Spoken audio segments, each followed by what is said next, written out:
Check somebody whether it's online or not.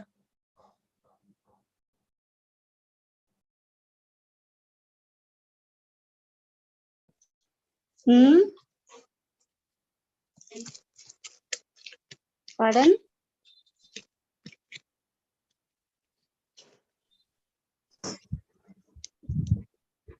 Yes, sir, we are online on YouTube. I could hear your voice and see the screen.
Hi, Chandrika. Good morning. Hello, ma'am. Good morning. All set, Chandrika? Yes. We are streaming live. Please don't cross talk here. Okay. Use chat box. Okay. Okay. Thank you, Sarakeshwar.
Mask చేసుకున్నారా? తీసుకున్నాను.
Shall we begin?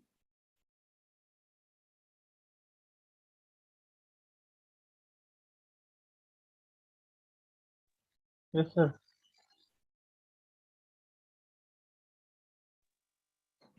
Chandrika, over to you.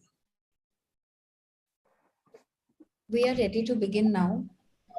Good morning, everyone. I, Chandrika Das, a PhD scholar from the Department of Translation Studies, thank each one of you for joining us for the inaugural session of the 4-day online international seminar titled Translation as Reconstitution, Issues of Self, Canon, History, and Memory in India, which is organized by the Department of Translation Studies, the English and Foreign Languages University, Hyderabad. May I please request our head of the department, Professor H. Lakshmi, to welcome the dignitaries and give her introductory remarks. Over to you, Lakshmi ma'am. Thank you, Chandrika. Good morning and greetings to everyone. Professor Sampson, the Dean Academics, Professor Tirupati Kumar, the Dean School of Literary Studies, Professor Sherry Simon, the distinguished scholar and today's keynote speaker, Professor Tarakeshwar and Dr. Kokila, my colleagues in the department, the plenary speakers, the paper presenters, the chairs of all the 10 sessions, my dear colleagues of IFLU, students and ladies and gentlemen. It gives me immense pleasure in welcoming you all to this 4-day international seminar on translation as a reconstitution, issues of self, canon, history, and memory in India. It is indeed a historic moment for the Department of Translation Studies to host this international seminar exclusively dedicated to the Indian context. It may not be out of context to say a few words about the Department of Translation Studies. The Department of Translation Studies is actively engaged in training young scholars in this vibrant and ever-evolving area of translation studies for the last 14 years. And it has produced substantial research on various aspects of translation studies, focusing on the Indian context, addressing issues of language, culture, politics, history, colonial and post-colonial aspects that are of utmost concern for us. I may proudly say here that all our scholars are well placed across the country and even abroad. I would like to thank our guests this morning. To begin with, I would like to express my gratitude to our Honorable Vice Chancellor, Professor E. Suresh Kumar, for all his support and encouragement. In fact, he was to inaugurate this seminar, but because of some urgent work in the Ministry of Education, he could not make it. But nevertheless, I am pleased to inform you that we have here with us our senior most colleague, Professor Sampson, Dean Academics, to inaugurate the event. I thank him for agreeing to inaugurate this seminar. We also have with us Professor Tirupati Kumar, Dean School of Literary Studies, who has kindly consented to chair this session. I am grateful to him for the same.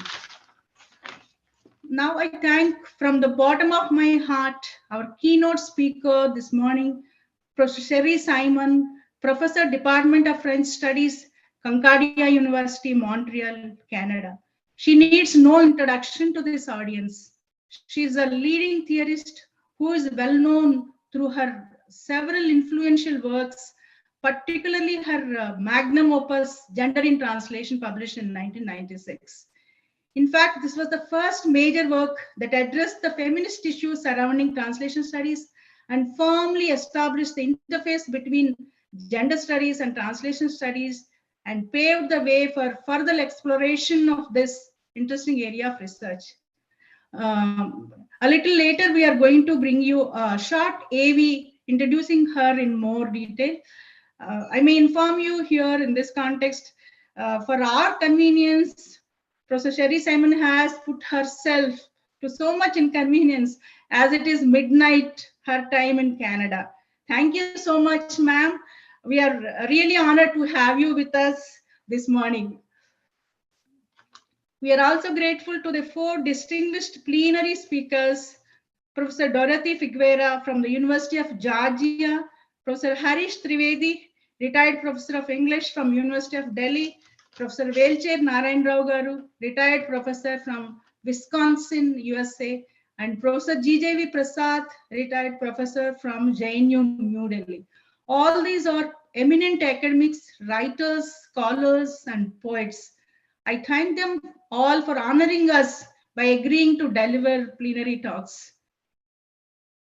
Here, I wish to thank on this occasion Dr. Hemang Desai, professor at Gujarat Central University, who was earlier with us in the department for a while, for his contribution to the organization of this seminar. Thank you, Hemang. I hope the 4-day deliberations of this seminar would be very productive and fruitful, help in advancing the current state of research in the field of translation studies in India. Thank you, one and all. Over to Chandrika. Thank you, ma'am. May I now request Professor Tarakeshwar VB to briefly talk about this international seminar.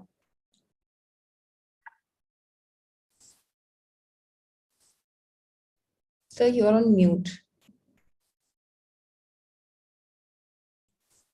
Sorry. Good morning, everyone. Respected Chair, Dean of School of Literary Studies, Professor Tirupati Kumar, respected Dean Academics, Professor Sampson, respected keynote speaker, Professor Sherry Simon, the Dian of Translation Studies and a good friend of mine, and the august audience of this event, both in this online platform as well as on YouTube live streaming. It gives me immense pleasure to share the idea of this international 4-day seminar on translation as a reconstitution, issues of self, canon, history, and memory in India, which was conceived by our department last November. We are grateful to our Vice Chancellor for approving this seminar and other office bearers of the university and various committees who passed this proposal.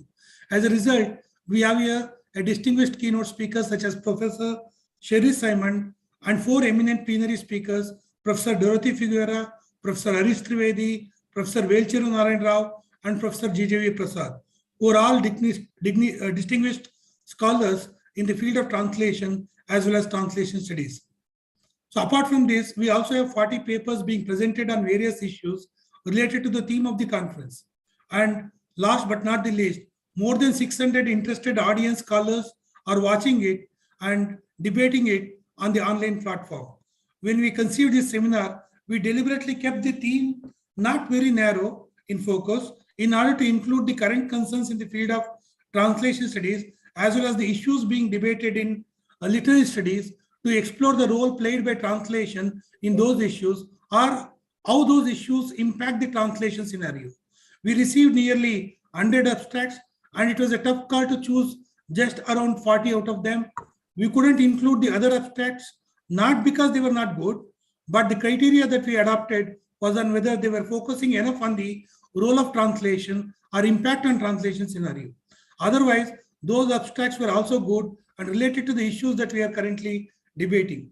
In this seminar, as you can see from the dossier containing the abstract circulated, we are discussing issues such as identities like national, marginal, gender, Dalit identities, and their interconnectedness with issues like memory, history, canon. There are also papers that discuss translation in the framework of post-colonial theory, exploring national, colonial, and subaltern identities, the margin, the intersemiotic translation, history of translation theory, etc. In terms of the languages that we are discussing here, we are including in these discussions many scheduled languages of India and also other indigenous and tribal minor languages, along with French, Arabic, Italian, etc. We also have eminent scholars from both our universities and other institutions as chair who readily agreed to be a part of these deliberations at short notice, as we couldn't contact them only, as we could contact them only after the panels were finalized thematically. And we are looking for suitable scholars to chair these sessions and conduct the discussion. I am greatly indebted to them as well. I would not speak much as the concept note, abstract book, schedule are circulated to most of the participants. If somebody has not got it, they would also get it in due course, as that is another advantage of having the PDF copy of the dossier. The number and the cost doesn't matter now. Professor Sherry Simon today and Professor Dorothy Figueroa are speaking from their time zone, where it is late night and early hours of the day for them. There is 12:30 late night or early morning. So I don't want to encroach on their time, by standing between you and other speakers in this inaugural keynote session. I am once again thankful to all these scholars who obliged to our call to be part of this seminar, the paper presenters from different institutions, locations, my colleagues, including our research scholars, and the August online audience who are going to participate in this 4-day deliberation. Thank you all once again for making our idea of having this discussion a reality today. Thanks to our authorities, including our chief patron, Professor Suresh Kumar, the Honorable Vice Chancellor. Thank you. Over to you, Chandrika. Thank you, sir. I now request Professor T. Sampson, Dean Academics of the English and Foreign Languages University, to formally inaugurate the seminar by giving his inaugural speech. Over to you, sir. Am I audible? Yes, sir.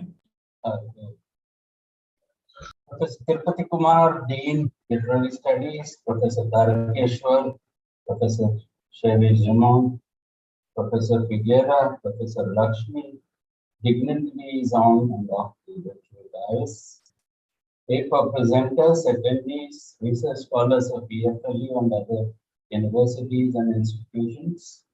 A very good morning, or should I say good night to you all. In some cases, I understand it's midnight. I deem it a privilege to represent our Honorable Vice Chancellor at the inaugural session of this 4-day international conference on translation studies, translation as reconstitution. To me, translation is the flavor of the season for 2 reasons. As part of the group for the implementation of the National Policy on Education 2020 at the EFLU University, I've been looking at and getting intrigued by the idea the new education policy advocates bi- and trilingual classroom instruction at all levels of education.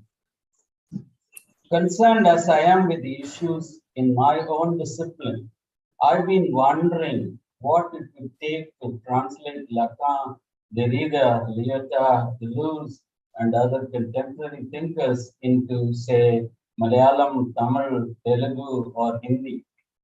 For instance, how would different or phallogocentrism translate into these languages? More importantly, how can you get a group of learners from a peripheral capitalist society to understand the concept metaphors issuing forth from the lived experience in advanced capitalist societies? I feel that it would require a great deal of stretching of language and the horizon of experience.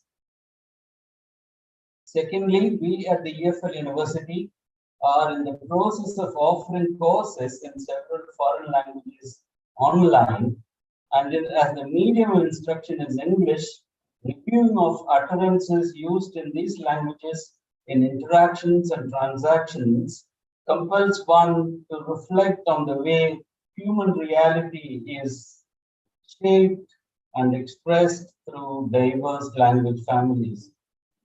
Frankly, the experience of comparing the Anglo-Saxon hello with the Chinese and Japanese greetings turned me into a chela of Walter Benjamin and his definition of translation as the admiration of the marvelous phenomenon called speech. Moving on to the topic of the conference, translation as reconstitution, I am reminded of the 2 paradigms of reconstitution circulating around the academia these days. One that is proposed by Jacques Derrida and the other by Alan Gaidieu.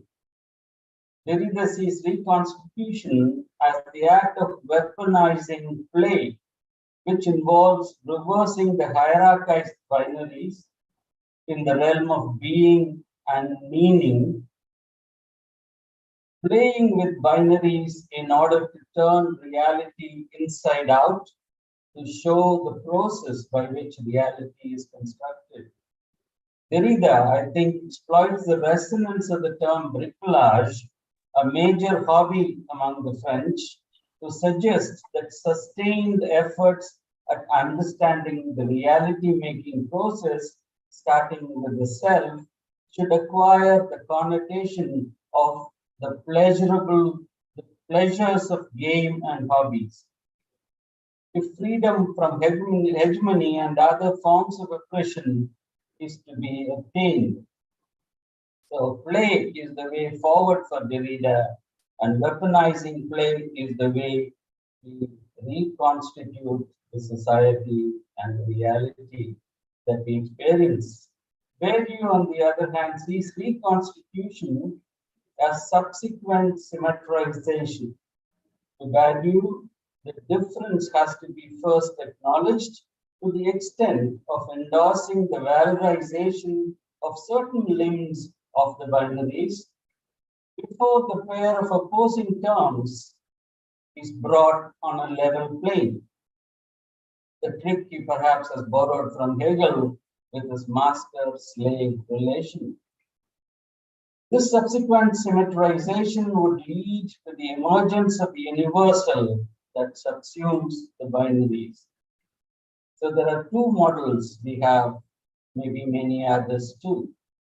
Reconstituting the self, the canon, memory, identity through translation and interpretation could perhaps be achieved through the systematic reversal of the mainstream binaries created and sustained by groups in power. New representations of Indian identity through the translation and privileging of non-Western, pre-modern or non-modern identity could be the way forward. Recanonizing the cultural productions of the colonial and post-colonial times through translation and circulation of works and texts in the margins might help the reconstitution process. Contrariwise, placing the Indian self, whose representations are heavily mediated by Western values and beliefs, alongside the more contemporary hybrid self that's the site of resistance against both Western and native influences through the translation of self and other narratives of both kinds could be another option. I'm sure the conference would open new avenues of inquiry in the field of translation studies and facilitate the birth of new areas of research. I congratulate the Department of Translation Studies on organizing this conference. I'm sure a lot of work has gone into it, and I wish the conference great success. Thank you. Thank you, sir. Let me take this opportunity to now welcome Professor Sherry Simon, who has kindly agreed to give the keynote address. We will now play a short AV file, which will introduce us to Professor Simon and her immense contribution made in the field of translation studies.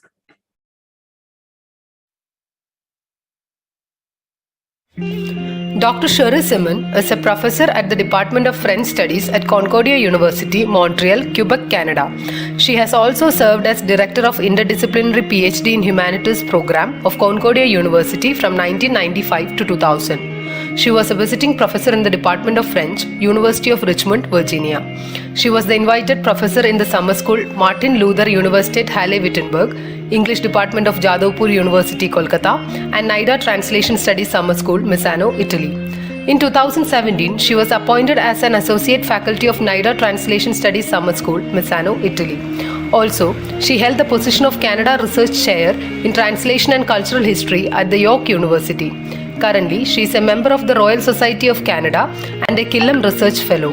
Sherry Simon is one of the leading translation studies scholars in the world who is best known for her work in translation and gender and translation and space. Simon's early work on translation and gender has had a great impact when it comes to feminist issues in translation studies. Some of her notable works include Gender in Translation, Cultural Identity and the Politics of Transmission, Cities in Translation, Intersections of Language and Memory, Translation Sites, a Field Guide. For her contribution to the field of literature, she was awarded Gabriel Roy Prize for English Language Criticism by the Association of Quebec and Canadian Literatures and Mavis Gallant Prize for Non-Fiction by the Quebec Writers Federation in 2006. For her research works, she was honored with the Dean's Award for Excellence in Research, Concordia University Research Prize, and Distinguished University Research Professor by Concordia University.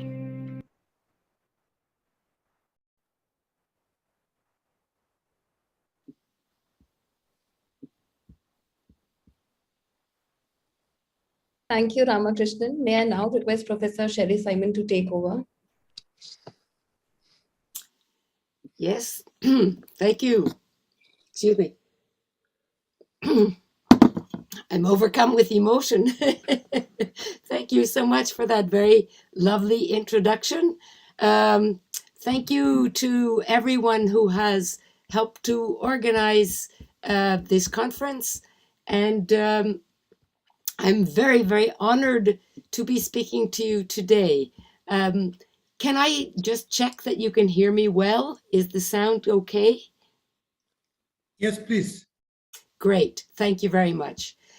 So, as I said, I am very, very honored to be speaking to you today, and I thank Professor Tarakeshwar for inviting me.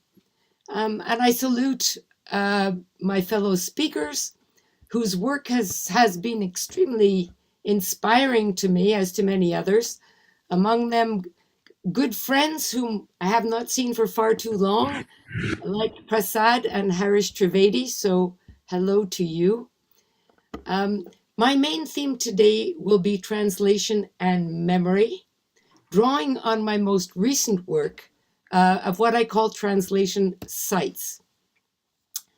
The example I will develop is related to the city of Lviv in Ukraine, the city that we have all heard a great deal about in the last weeks, as the historic,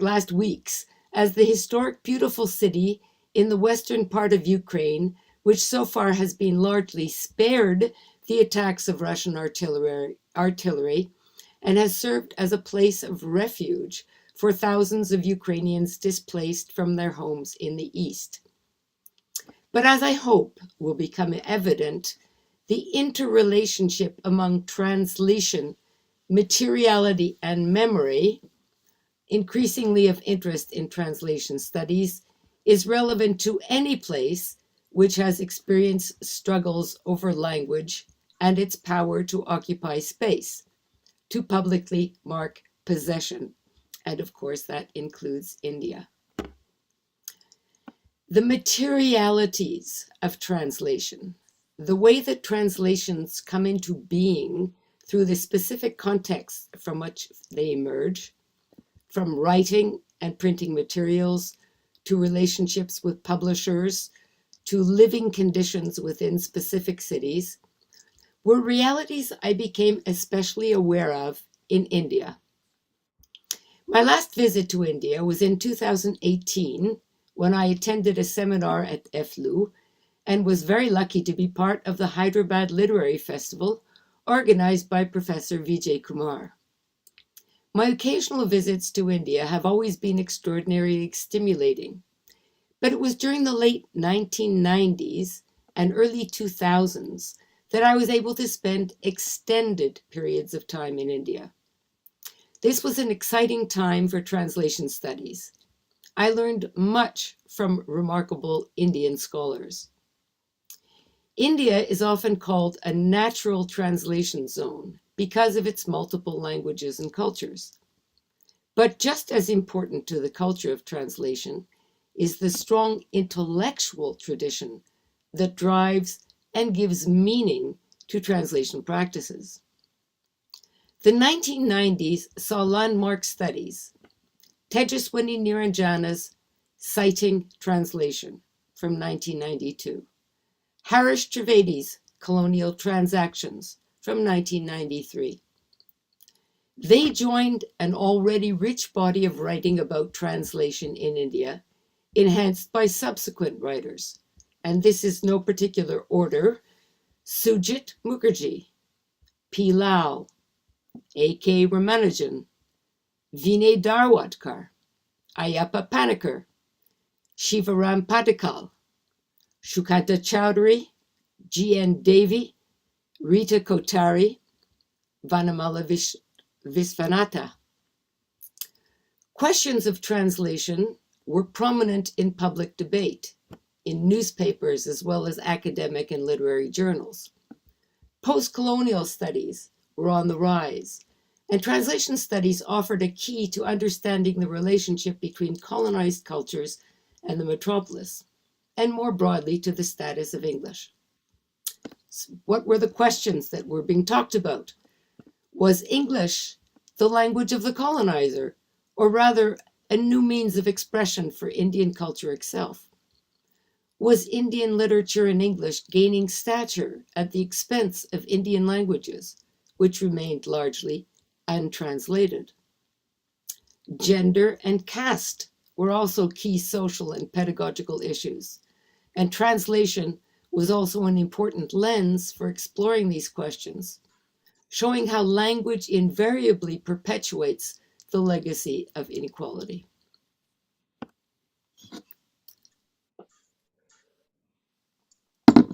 Indian cities were of particular interest to me, those huge and unruly creatures, magnified versions of the Canadian and European cities that I began to study as translational cities.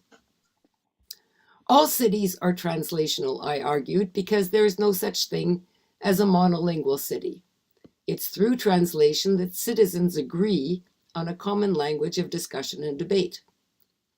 But some cities are more translational than others, because their histories, their distinctive spatial dispositions, their collective mythology, their literary heritage gives a special intensity to language interactions. So, in addition to the cities of Montreal, Trieste, Prague, and Barcelona, I studied colonial Calcutta as a translational city, taking advantage of the exceptionally rich literature on the Bengali Renaissance and its links with the city of Calcutta. So here are a few words on Calcutta, or Kolkata, before I go on to my main topic. That Calcutta was the principal site of the Bengali Renaissance has been taken for granted by generations of commentators. The political, intellectual, and religious movements that marked this period took place in the public spaces of the city, to some extent. But most often, as Sumit Sarkar argued in 1998, the Renaissance has been analyzed as a period of intellectual history divorced from its urban context. So this is the point that I wanted to begin with, is that what is important is to attach translation to the context, to its materialities, to one of those important materialities is the life of the city. So a notable exception to seeing the Renaissance as simply an intellectual activity was Parth Chatterjee's study of the colonial disciplining of Bengal, which begins by recreating the look and feel of central Calcutta in 1880. He describes the few city blocks where, placed strategically within easy proximity one to the other, stand the major institutions of power knowledge. The Indian Museum, the Asiatic Society, the Central Telegraph Office, the High Court, the Survey General of India, the Office of the Commissioner of Police. Citadels of science stand in solidarities with centers of administrative power. The position of these British institutions of learning and policing, he concluded, was the result of a coherent policy of urban planning which reflected the solidity of the colonial edifice. What is striking, he said, is the transparency of the connections between colonial power and colonial knowledge displayed so clearly and yet confined within a carefully protected zone of physical exclusiveness. So here is where I make the link between the physical setup of Calcutta and translation. Partha Chatterjee goes on to show how this careful placement of buildings would be ruined by the unpredicted turns of history. Modernity's journey in colonial India, writes Chatterjee, would spill over the embankments of the White City to proliferate in the native quarters. Energized by the desires and strategies of entirely different political agencies, the intellectual project of modernity found new sustenance in those densely populated parts, and in the process it took on completely new forms. So Chatterjee's image of modernity as the unruly spillover of the intellectual project into the precincts of the Black Town, and I use these terms, of course, with big quotation marks, brings into view the actual physical passage of people and ideas across the spaces of Calcutta, contrasting the broad avenues where administrative power was concentrated with the narrow laneways of the non-British neighborhoods. And it sets up a discussion of modernity as a piercing of boundaries, a process of surprising reversals and emergence of new forms. As much of post-colonial critical writing has shown, the onward course of this flow of ideas and languages during the colonial period from British to Bengali communities was not simple. What began as influence from the white side of town quickly became a process of inter-traffic, involving interaction not only with English, but with pre-existing Indian Sanskrit cultural forms and practice. As the principal site of the Bengali Renaissance, Calcutta saw the development of new languages of cultural expression, whose political significance at the time and still today remain the subject of intense debate. This long period of intense interaction strains all definitions of what translation can be. Modes of incorporation involve different degrees and varieties of translation. Whether interpreted as colonial subjugation or as voluntary commerce with a novel and valorized set of ideas, the connections between English and Bengali were an overwhelming feature of Calcutta cultural life. Illustrated in novels by Amitav Ghosh, which I'm sure you know of. The period from 1817 to 1915 is rich in varieties of translation, and a series of remarkable individuals marked the emergent Bengali culture through their interactions with English and with Sanskrit. In my study of Calcutta, I focused on a few remarkable translators, including James Long, and I noticed there's a paper on the Nilderpan controversy at this conference, which I'll be very, very interested to listen to. Trying to map, for instance, his translations onto the physical map of Calcutta by following him, for instance, on his walks through the city, exploring all the laneways, developing new strategies for hawking his translations. But the list of translators, there were several that I worked with, but there were many more, is potentially infinite if account is taken of the situation of widespread bilingualism among Bengali intellectuals and administrators, and the interactions which nourished every area of scholarly and artistic activity, from poetry and the novel to the theater, press, and popular culture, visual arts, religion, philosophy, and social thoughts. These elements define a situation where translation had effects whose magnitude and complexity are remarkable, but not necessarily exceptional in that translations regularly do more than simply transmit information. This we know. This more of translation has been a subject of debate since the very beginning of translation studies. In fact, as all translators know, translation is about the instability of boundaries. Moving from one language to another always carries with it the question of limits. How far can I go? Beginners aren't the only ones who ask the question. Expert translators continue to wonder about limits, especially when they're dealing with sensitive discourse. The same instabilities have afflicted the study of translation, uncertain about the limits of its purview as well as the nature of its objects. A particularly spectacular moment of confrontation in the 1980s saw the French philosopher Antoine Berman pitted against the Israeli semiotician Gideon Toury. Both saw in translation the key to a broad program of cultural analysis. Both were invested in the idea of imagining a new comprehensive area of inquiry.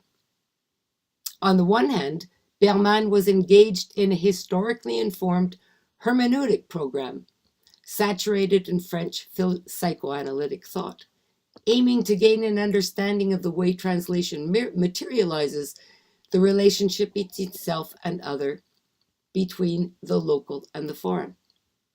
On the other, Toury was attempting to create an empirically based approach to the facts of translation, outside of any concerns with accuracy. Berman was lunging at the windmills of French ethnocentrism.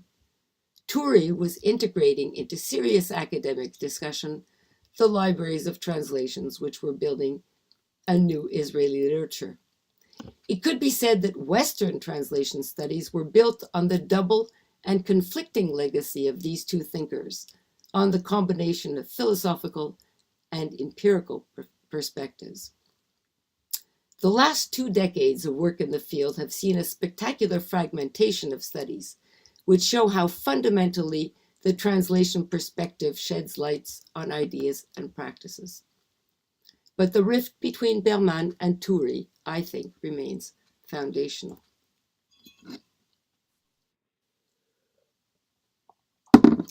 So, the key words that I've been trying to introduce at this stage are space, materiality, and memory.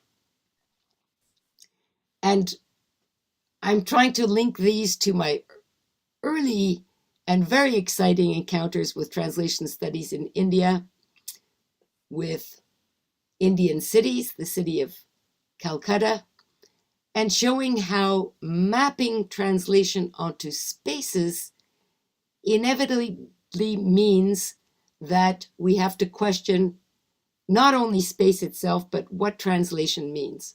Translation explodes when you map it onto space. Here is where I want to link up to the themes of the conference and speak more specifically about materiality and memory. To study multilingual cities is to be aware of the changing relationships of language to each other, and often the suppression through violence of one in favor of another. My most recent work has been on what I call translation sites, places whose histories are a conversation or often an argument across languages. Translation sites investigates the impact of translation on public space. Language is a potent vehicle of memory, especially in situations where one language has evinced another. And so acts of translation can be movements of redress, which reinscribe languages into spaces from which they have been expelled. This theme resonates powerfully in the many translated sites of Central European cities, where Jewish memory, for instance, takes on renewed presence in the form of monuments and public displays. It also speaks through the struggles of First Nations communities in Canada to have their languages occupy public space. For example, the spaces of public institutions like museums. Translation in these cases has a lot to do with the making present of language, with inscribing language into public space, in making it present.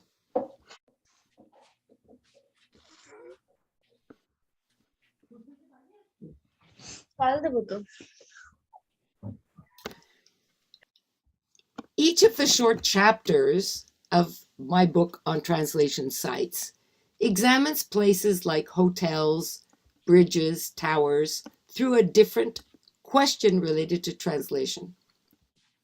What kind of place? What kind of translation? Indeed, the very definition of translation remains an open question in translation studies, embracing not only the conventional idea of textual transfer, moving bits of text from one language into another, but also the many varieties of written and oral conversations across language.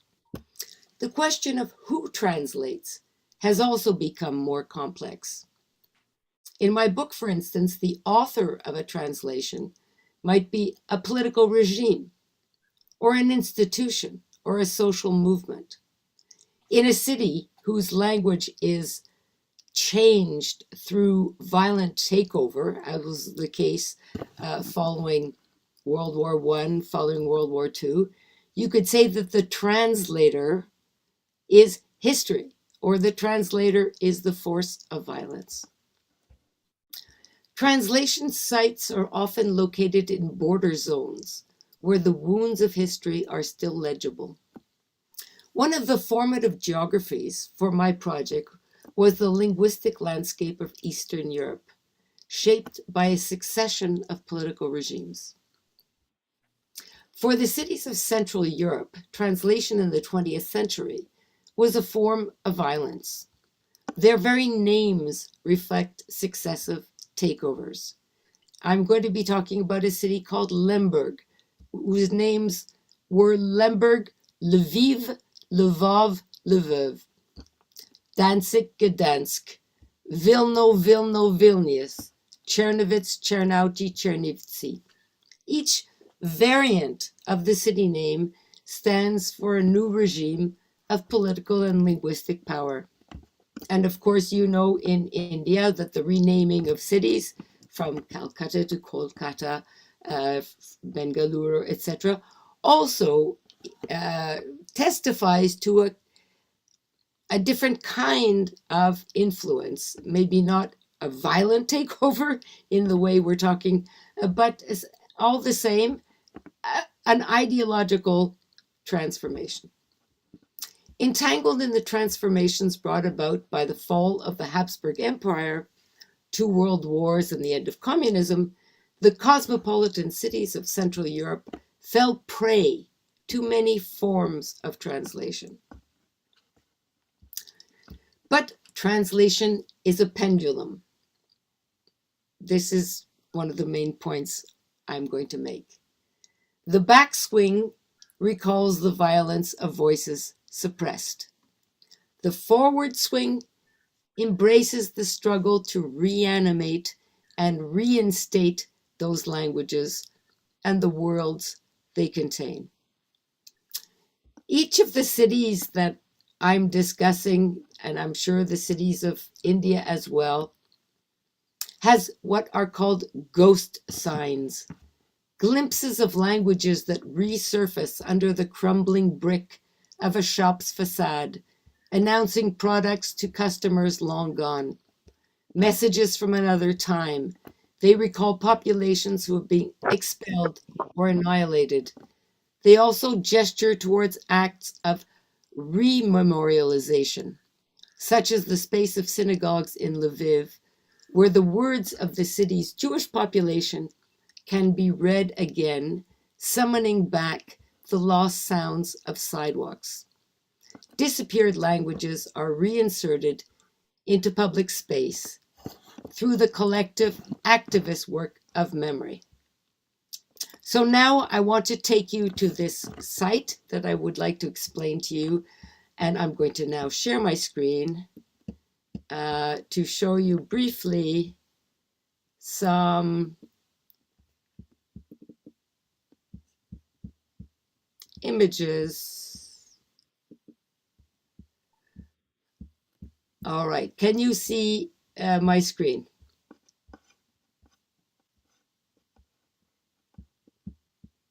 Yes, ma'am. Yes, ma'am, we can see. Thank you very much. Thanks for. Okay, so I'm just going to Yes, we scroll. can. Thank you. I'm going to scroll through this website. I have separate photos, but I thought it was more evocative to show you this screen. And now what I'm speaking of will become, I think, a little bit more material to you and we'll link up the various parts of what I've been speaking of so far. Okay, so this is what has been called, what is called the Space of Synagogues. This is a memorial garden with a series of stones that are here arranged in one part of the garden. And I will show you here, this shows you historically how the site was restored. It had been very, very, very derelict. It had been left abandoned for a long time during the Soviet regime. And here are some of the stones. I'm just going to show you now, and then I will go back to my text. So here you see the stones and how they are arranged. And what is important for me is that you see that the stones, that all the quotations are translated into several languages. The languages are Hebrew, which you could say is the language of Jewish memory, English, the language of international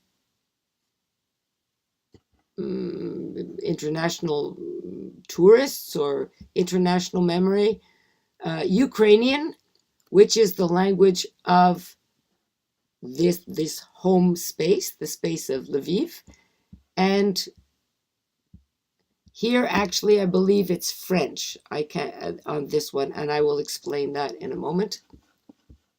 So here you see again the space. These are, and some of the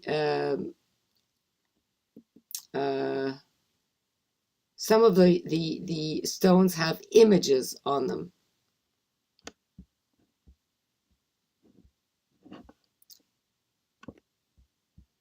Okay, I think I will stop the sharing, and so I can go back to my text. So I think this gives you a sense of what this site looks like, and I will explain now the significance of this for me. Sorry, I gotta find my... Okay. Okay, what made this site particularly affecting for me was the way it used language to give substance to the lived experience of the victims of the Holocaust. In what follows, I will be mentioning a few names. Philippe Sands, a British lawyer, author of a powerful book called East-West Street. Joseph Witlin, an exile from Lviv, who published in Polish, and Deborah Vogel. Okay, I'm going to advance a little bit here. Okay, so I mentioned at the beginning, but I'll repeat. I'm talking about the city of Lviv. Now, I think that possibly if I'd spoken of the city of Lviv 2 months ago, you might have asked where it was, but I think that over the last 2 months, most everybody now knows that Lviv is a city in the western part of Ukraine. As I said before, largely exempt from direct attacks from the Russian offensive from now. Home to many, many refugees from different parts of Ukraine. But as you know, it's therefore in the western part of Ukraine, bordering on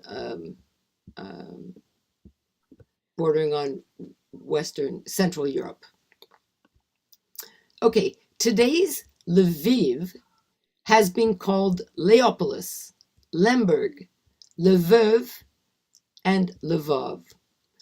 The name of the street that the Grand Opera sits on was called Untere Karl Ludwigstrasse in Habsburg times, Opernstrasse, Prospect Lenina, and today Prospect Svobody. So this is a city whose languages have changed over time. It was a city in the Habsburg Empire with largely German-speaking population, with many Jews who spoke Yiddish. It was then part of Poland, and Polish was the language. Then it became Ukrainian. So traveling through Eastern Europe in the late 1990s, the historian Anne Applebaum remarked that the people she saw in the streets of Lviv did not seem to fit the city they were a part of. There was a disconnect between the look of the population and the grand city they inhabited. Exactly what clues triggered this observation is not clear, but it underlines an important truth. Like many other Eastern European cities, Lviv now has a population of citizens whose urban roots are shallow. Their knowledge of the city and its past is inevitably partial. But the languages of the past have begun to resound again in the city. And excuse me, but of course, I wrote this before the current situation. So I'm talking about peacetime Lviv and not the situation at the moment. So large groups of Polish tourists would visit iconic restaurants related to the Polish past. Groups of German language tourists would visit Habsburg sites, and Jewish tourists would return. So when languages have been eliminated or suppressed, restoring them to public presence becomes all the more powerful. The Space of Synagogues in Lviv is an attempt to reinscribe languages into the urban fabric of the city. What makes this memorial particularly effective are two things. The monument was the first instance in Ukraine where commemoration of a Jewish historical site was initiated by the city administration. So it's a shared civic monument. Second, the use of many languages before, during, and after the war is a remarkable way of bringing experience to life, giving voice to experience, and showing how voices have been obliged to travel and take up home in new tongues. Each instance of the quotes bear witness to an unfolding of memory, the way that travel and displacement is integral to the reality of memory.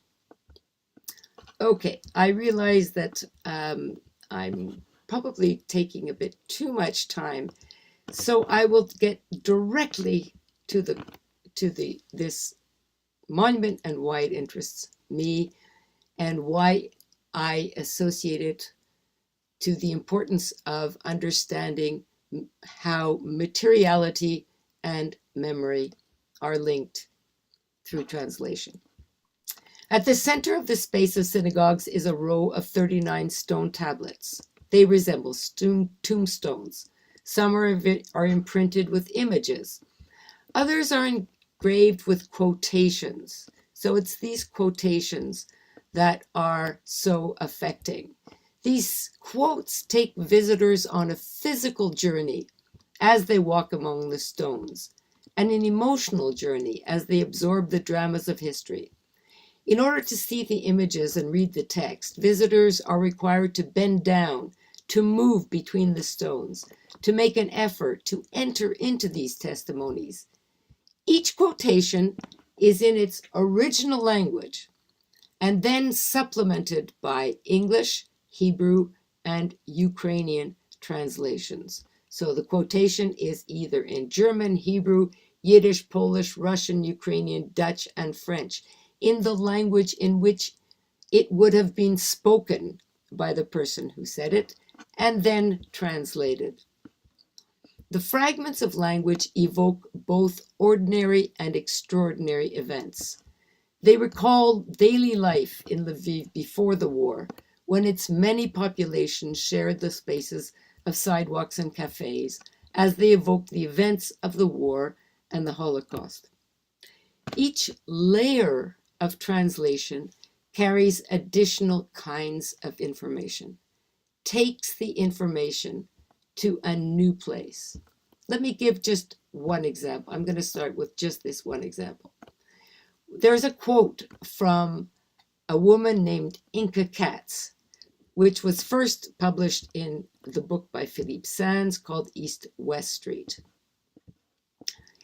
The quote is the following: "My mother had been taken. I saw everything looking out of the window. I was 12, not a child anymore. I saw my father running after my mother behind her on the street. I understood it was over. I knew it was happening. I can still visualize the scene, my mother's dress, her high heels." So you see, this is not normally what we would see inscribed on a gravestone. It's a fragment of language. It's a fragment of testimony. Given in this fragment was originally given in French, the diasporic language into which Inka Katz, this woman, was obliged to translate herself as a survivor of the war. So she was born in Lviv.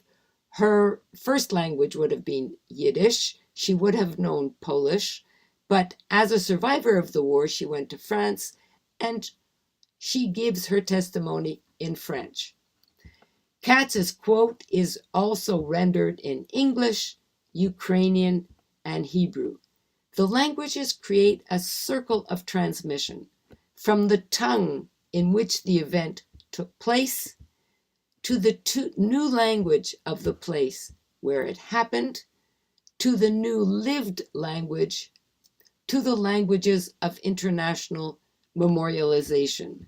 So, from the tongue in which the event took place, Yiddish, to the new language of the place where it happened, Ukrainian, to the new lived language, French, because Inka Katz currently lives in France, to the languages of international memorialization. Brought into language through dialogue with Philippe Sands, a newly discovered relative, the words of Inka Katz enter into a circuit of conversation, each with differently charged tongues. Each layer of translation carries additional kinds of information, recontextualizing the event, setting it against different degrees of distance. But the ensemble, these translations define memory as testimony always in movement.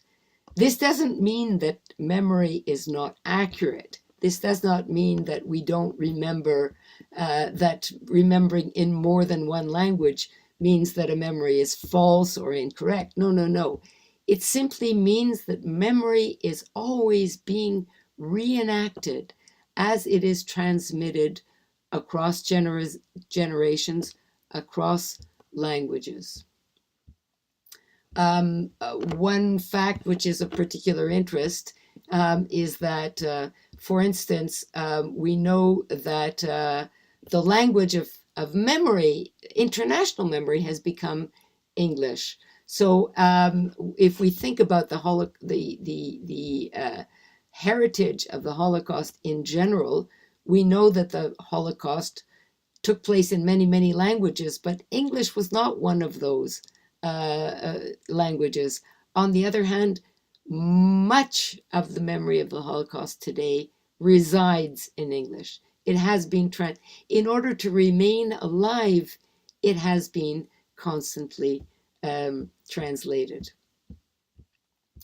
I have two other, let me just give one more example of one of these translations. A Yiddish language poem by Israel Aschendorf is not so much a direct memory of events as an imagined return to a home which has been taken over by strangers.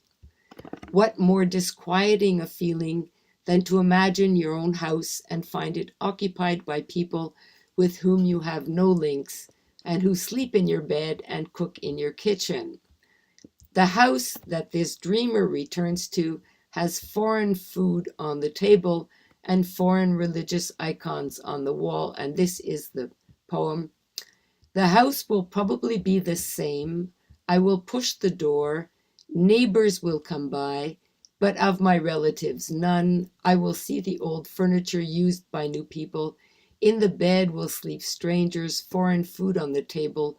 When I will approach the window, I will see a vase. On the wall will be hanging a silent icon. This imagined memory evokes the situation of all those whose homes and possessions have been stolen from them and who have been barred from their past by the imposition of new histories and languages. The poem dramatizes a double injustice. The physical space of belonging has been taken away, but also the right to memorialize. What comes of the memories of those from the past who are no longer present to claim the territory? How does a city house the memory of a people no longer at home there? So I might argue that the Space of Synagogues attempts to enlarge the community of those who are the holders of memory. So that we think of the holders of memory as the direct participants in whatever that event is. But if this is what this memorial signals the desire on the part of the community at large to become holders of memory, the community of holders of memory. I have one more example, which I will not give because I fear that the time is passing. And I will conclude with this quote. Memory, writes the Eva Hoffman, who is the author of a wonderful novel you may have read called, or memoir called Lost in Translation, but who is also a thinker about memory. So Eva Hoffman writes, memory is a moral force for Eastern European writers who have long struggled with falsifications of the past. As a vehicle of memory, language and translation also carry a moral force, the possibility of restoring realities that have been effaced. What is particularly moving is when languages are restored to their place in the city, when they are inscribed on stones, when they appear on sidewalks and plaques, taking on material form in the city, even if the speakers of those languages no longer exist in that place. So that's the paradox that I'm looking here, how languages come back, languages are restored to a public space through collective will, not necessarily the will of that particular group, which is no longer present, but the language is present. Joseph Whitland was a novelist and translator who lived much of his life in Lviv. He actually lived in a city called Lviv, because that was the Polish city he lived in. His memoir is an account full of charm, wit, and nostalgia, written with the distinctive irony of the Eastern European writer. In his portrait of his city when it was Polish, Whitland remembers the park benches, asking what will happen to all the messages etched into it. I quote, "The bench is blackened with age and rain, coarse and cracked like the bark of medieval olive trees. Generations of pen knives have etched girlfriends' names on you. Where are you today? Who and in what language is now carving their lovers' initials on you?" This park bench is like a memorial to the past, leaving room for the languages of the future. Like the Space of Synagogues, it writes languages onto the surfaces of the city with love and tenderness and hope. So what I've been trying to propose in this talk, and I hope I'll get a chance to discuss somewhat with you, what I am proposing is a translational perspective, one that looks at places as places where ideas are in movement, issuing from a former state, advancing towards a new one, each stage a layer in a figure of complexity. Translation is what occurs as words advance tentatively and approximately through space, as the inevitable shifts and slippages of meaning, which result from translation, introduce differences that are themselves new beginnings. Thank you.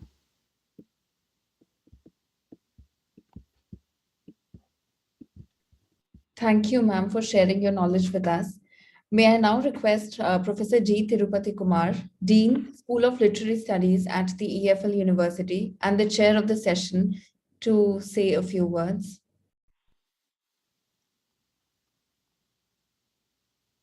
Sir, you're on mute. At this outset, I would like to thank the Department of Translation for choosing me to be the chair of this important session. This is going to be a mind-boggling conference. There are issues about space. There is an issue about memory.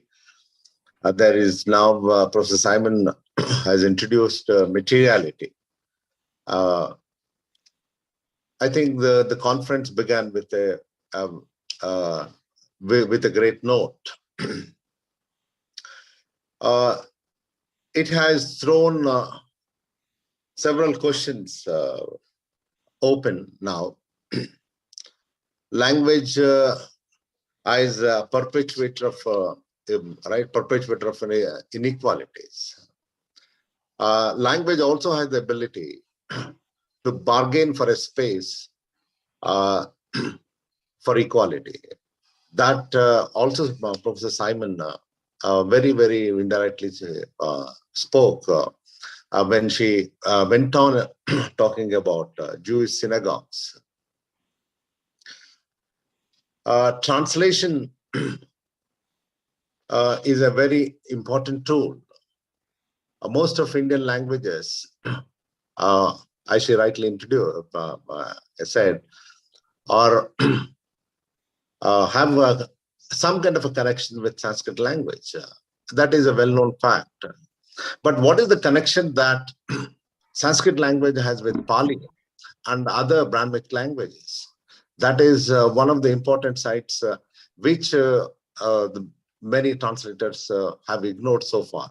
And if we bring Pali into the debate, I think there will be many new questions that would come. Gugiwa Thiago says that when you throw a language into the dustbin, you're also throwing the history of the people into the dustbin. So what was the history of those people? How do you reconstitute that history? Right, that would be an interesting site. What is the relationship that Pali language has with the caste system? What is the relationship that it has with the gender? What is the relation that it has with several other things?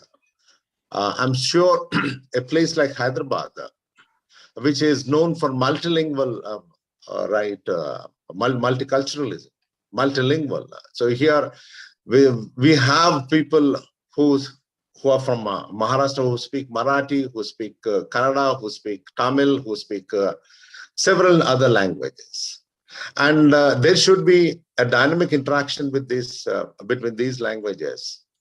And when I think about languages, I don't really think only mere the texts. The tales that are in circulation. So memory is passed on through the tales. A.K. Raman has done a very interesting study, right, in recording the tales of Kannada. Hope such works would take place in many parts of India and elsewhere. And what are those tales talk about?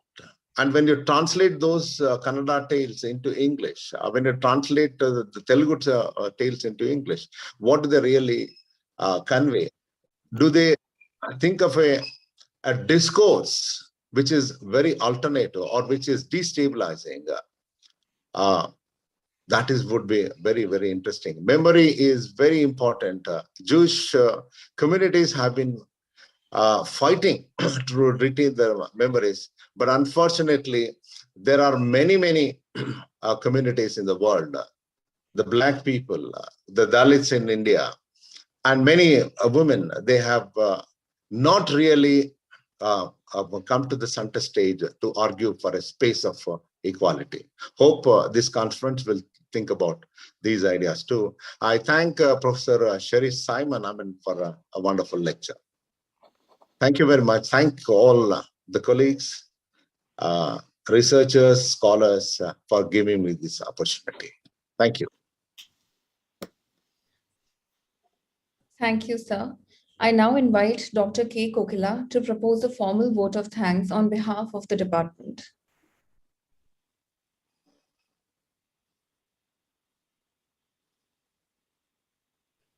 Ma'am, you're on mute. On behalf of the Department of Translation Studies, first of all, I would like to thank our patron, our university, Professor E. Suresh Kumar, for all his support and encouragement.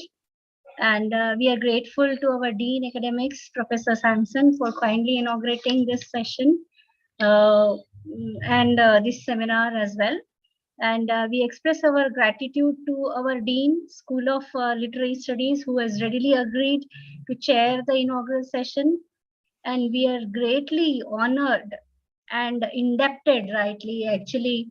I don't have words to express for Professor Sherry Simon, who has taken all the pains to be awake at such late hours and deliver her enlightening keynote for our seminar. So we are really indebted, ma'am. Thank you very much for taking all the pains and enlightening us with your ideas.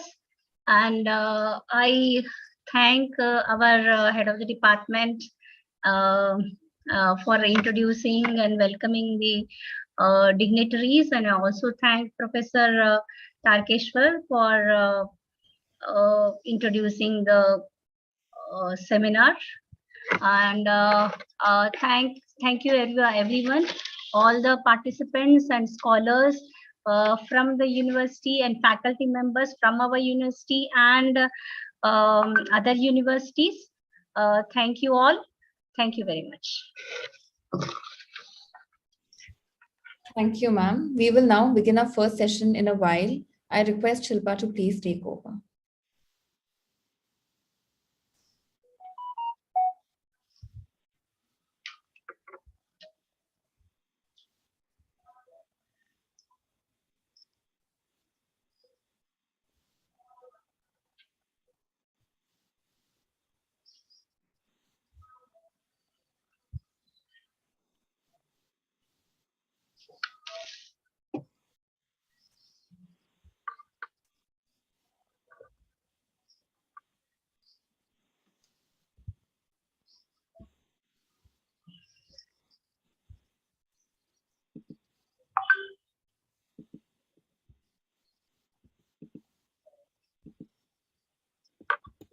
One good thing which I noticed was not only are we, running on time, but before time, I think so.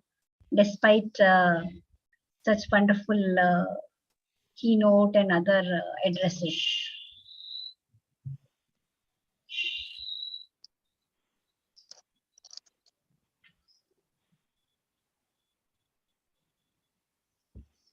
Hello everyone. Good morning. Am I audible to you all? Yes, Shilpa, you're audible. Okay.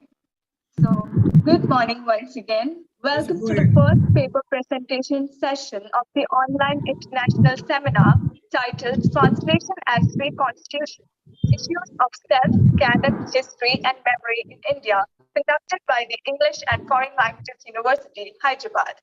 And Shilpa Ravindran, a research scholar from the Translation Studies Department, IFLU, Hyderabad.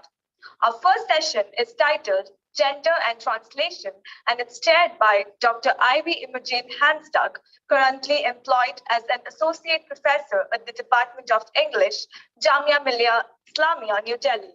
Dr. Ivy Hanstock is a poet, scholar, and translator who did her MPhil and PhD from the Center of English Studies, JNU, New Delhi. As a translator, she has been translating prose fiction from Hindi and Sanskrit, her mother tongue, into English. She is also the chief editor of the online journal titled The Johar Journal that focuses on tribal literature in translation and particularly from the Jharkhand area. I welcome Dr. Ivy Imogen to the seminar and to the session. Welcome, ma'am. Thank you. Okay, so I think we can begin our paper presentation session now. But before that, I'd like to politely remind the presenters to have their paper presentation not exceeding 20 minutes. And I'd like to request the participants to reserve their questions for each session to the end of the session for discussion. So first, let me invite Ms. Neena Gogate from Swami Ramananda Tirtha Marathwada University, Maharashtra, to present her paper titled Redefining the Indian Canon Under the Western Eyes, Translating the Urban in Urmila Pawar's Writing. Welcome, Ms. Neena.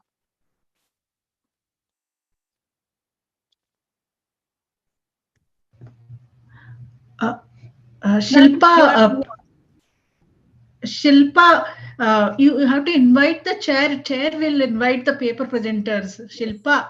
Yes, that's what. Okay, ma'am.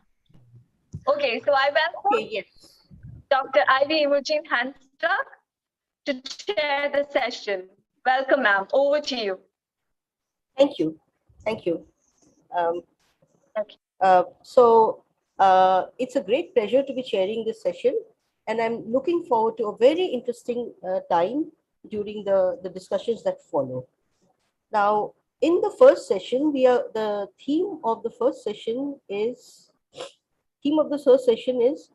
gender and translation. And in this, you have 4 speakers. The first is Neena Gogate.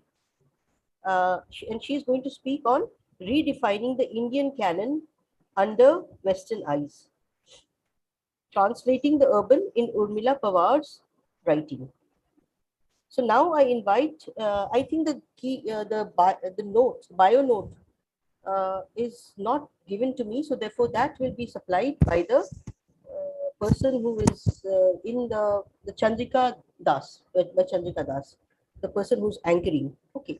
So I now invite Neena Gogate to give a talk. Neena Gogate. Unmute yourself, Neena. Neena, ma'am, please unmute yourself. Thank you, Am ma'am. I audible now? Yes, ma'am. A very good morning to everyone. I am very honored to be a part of this excellent seminar organized by your department at EFL.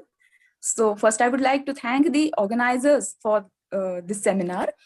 And I cannot express my happiness at being able to listen to Professor Sherry Simon today morning. So for that too, I thank the organizers.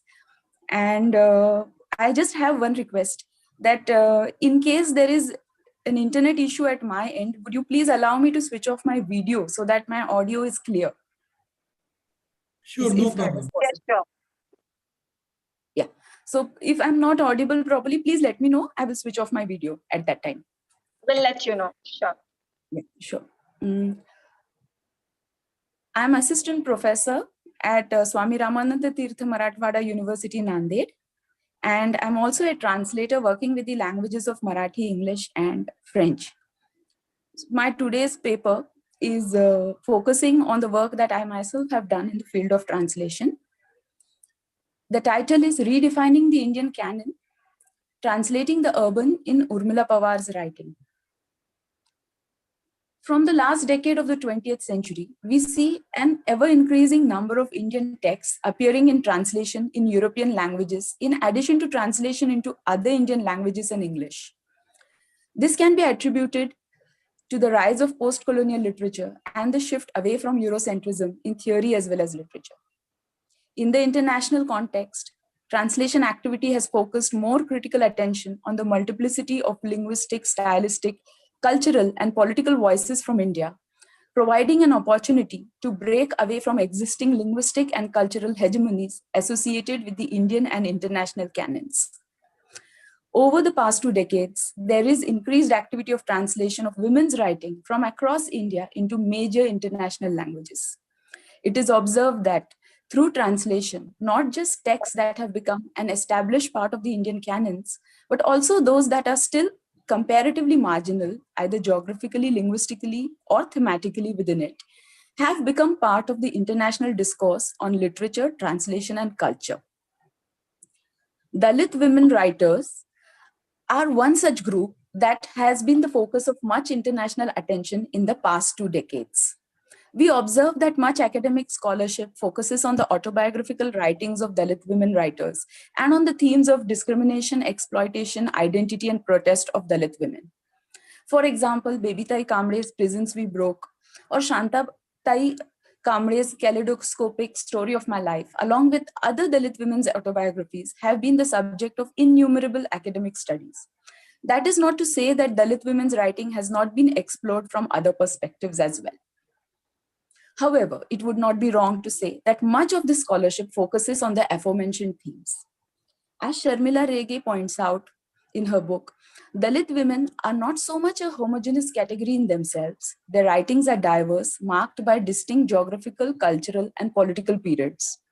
These Dalit women do not form a unitary category. Therefore, the themes and styles of individual Dalit women writers can present new avenues and themes for academic study that allow for a more multidimensional and nuanced understanding of Dalit experiences. The process of translation is a useful mechanism for pinpointing the linguistic and thematic particularities of a writer. For example, the use of joual in Canadian French literature or of various French creoles across the world presents a unique challenge to the translator and highlights the cultural and ideological specificity of a particular writing or a writer. Therefore, the challenges faced by the translator in the process of translation can be used to unearth further perspectives for study of individual Dalit women writers as well. For the purpose of this paper, 2 select stories of Marathi Dalit writer Urmila Pawar, Zab and Shalya, translated into French by me, will be used as a case study. In the course of translating Urmila Pawar into French, we find that the city and urban life are recurring themes in her short stories. Today's paper will focus on the translation of the urban in Urmila Pawar's writing in an attempt to add another dimension to the area of scholarship on Urmila Pawar. The translation of the urban was one of the challenges faced by me when translating the stories of Urmila Pawar into French, as in her writing the urban serves not just as a backdrop, but as a theme in itself, as well as a device to highlight the nuances and multiplicity of Dalit life. The urban in Urmila Pawar's writing does not present itself as a simple contrast to the idea of the rural, as is often understood or misunderstood. Urmila Pawar renders visible those spaces and moments in urban life that are often overlooked as a part of the banal or as irrelevant or unimportant. She brings into focus the spatial dimension of marginalization, discrimination, and humiliation that a disfavored group such as the Dalits or women may face in their day-to-day life. In this paper, we refer to the writings of thinkers such as Henry Lefebvre and Edward Soja to understand the concept of urban. Henry Lefebvre states that space has been playing an increasingly more important role in modern society. His spatial theory states that the urban phenomenon and urban space are not just a projection of social relationships, but also a terrain on which various strategies clash. He defines urban space as the space where people walk around, find themselves standing before and inside piles of objects, experience the intertwining threads of their activities until they become unrecognizable and entangled situations. In his book, The Production of Space, he introduces a conceptual triad of space: spatial space, representations of space, and representational spaces, which is the triad of the perceived, the conceived, and the lived. Following Lefebvre, Soja puts forward his triad dialectics of space: the first space, the second space, and the third space. Soja explains, I quote, "The central argument of third space was that there is another way of thinking about the social production of human speciality that incorporates both first space and second space perspectives, while at the same time opening up the scope and complexity of the geographical or spatial imagination." From what Soja describes as a first space, which Lefebvre in his theory calls perceived space, city space can be studied as a set of materialized spatial practices that work together to produce and reproduce the concrete forms and specific patterns of urbanism as a way of life. Here, city space is physically and empirically perceived as form and process, as measurable and mappable configurations and practices of urban life, to quote Soja. He depicts the second space perspective as city space becomes more of a mental or ideational field conceptualized in imagery, reflexive thought, and symbolic representation, a conceived space of the imagination, or what he calls the urban imaginary. Soja makes a summary that first space perspectives are more objectively focused and emphasize things in space, while the second space perspective tends to be more subjective and concerned with thoughts about space. In the alternative or the third perspective, the lived, the spatial specificity of urbanism is investigated as fully lived space, a simultaneously real and imagined, actual and virtual locus of structured individual and collective experience and agency. Does Soja make study of the urban space with infinite complexity and diversity that he calls third space? It is this concept of third space, with the actual and the virtual, with the structured individual and the collective experience, as well as the possibility of agency, that informs our understanding of the concept of urban in this paper when discussing the process of translation of Urmila Pawar. Let us begin exploring the theme of the urban and its translation by first introducing the writer Urmila Pawar. Urmila Pawar, originally from the Konkan region of Maharashtra, later settled in the city of Mumbai and worked in the local self-government, is a prominent Marathi Dalit writer and activist. She is an activist involved in the issues of caste and gender, as well as an award-winning Marathi writer with a widely read autobiography, Aidan, translated by Professor Maya Pandit as The View of My Life, published in 2003. Urmila Pawar has written critically about the social realities of being a Dalit and within that of being a woman. Urmila Pawar, along with Meenakshi Moon, is also well known for her work Amihi Itihas Gadavla, translated into English as We Also Made History by Professor Vandana Sonarkar. This book highlights the participation of Dalit women in the historical anti-caste movement led by Dr. Babasaheb Ambedkar. She figures among the first generation of Dalit women writers active from the 1980s. Her important works include short story collections such as Sahavabot in 1988 and Sauti Binta 1990, as well as Don Ekankika in 1996, in addition to numerous writings in Marathi magazines and periodicals. As an important figure in Marathi Dalit writing, Urmila Pawar has been translated into other Indian languages as well as into English. Recently, her autobiography is being translated into German, and some of her short stories have also been translated into French. Pawar has written a large number of short stories, and her work, both autobiographical as well as fictional, showcases the caste and gender realities of Maharashtra. She maps not just historically the place of Dalit women and men in Maharashtra, but also focuses on the current situation post-1980 and reveals the newer forms of oppression and the caste system. As such, it is logical that many of her stories are set in urban spaces and focus on urban life. Many of Urmila Pawar's short stories focus on Dalit experiences and women's experiences. Her short story Shalya, translated as La Pen, or let us say life term in English, is the first person narrative of a poor woman who gives birth to a girl child. She exchanges her child for another new mother's male child who is from an affluent background, thinking that her child would have a good life, while she could save her marriage by presenting a male child to her husband's family. The story takes a dark turn as she overhears the other family's plan to abandon the girl child, as the other mother is unwed and it is not a boy child.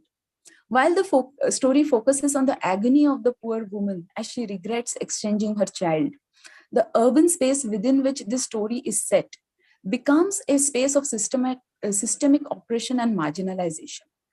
She receives differential treatment in the maternity ward, and the bed where she waits for treatment, and the doctor and nurse's indifferent behavior as she's poor and uneducated and alone form a part of the urban space that highlights her powerlessness.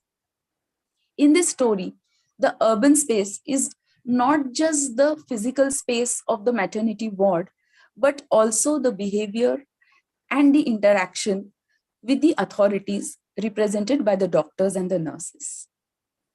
The story is constructed through the objects mentioned in the story, as well as the language that is used to define and exclude the main character. English words such as maternity ward, injection, and bed appear in the Marathi text in transliteration. English vocabulary of science and medicine are a part of the urban space in India that our protagonist finds difficult to understand and negotiate.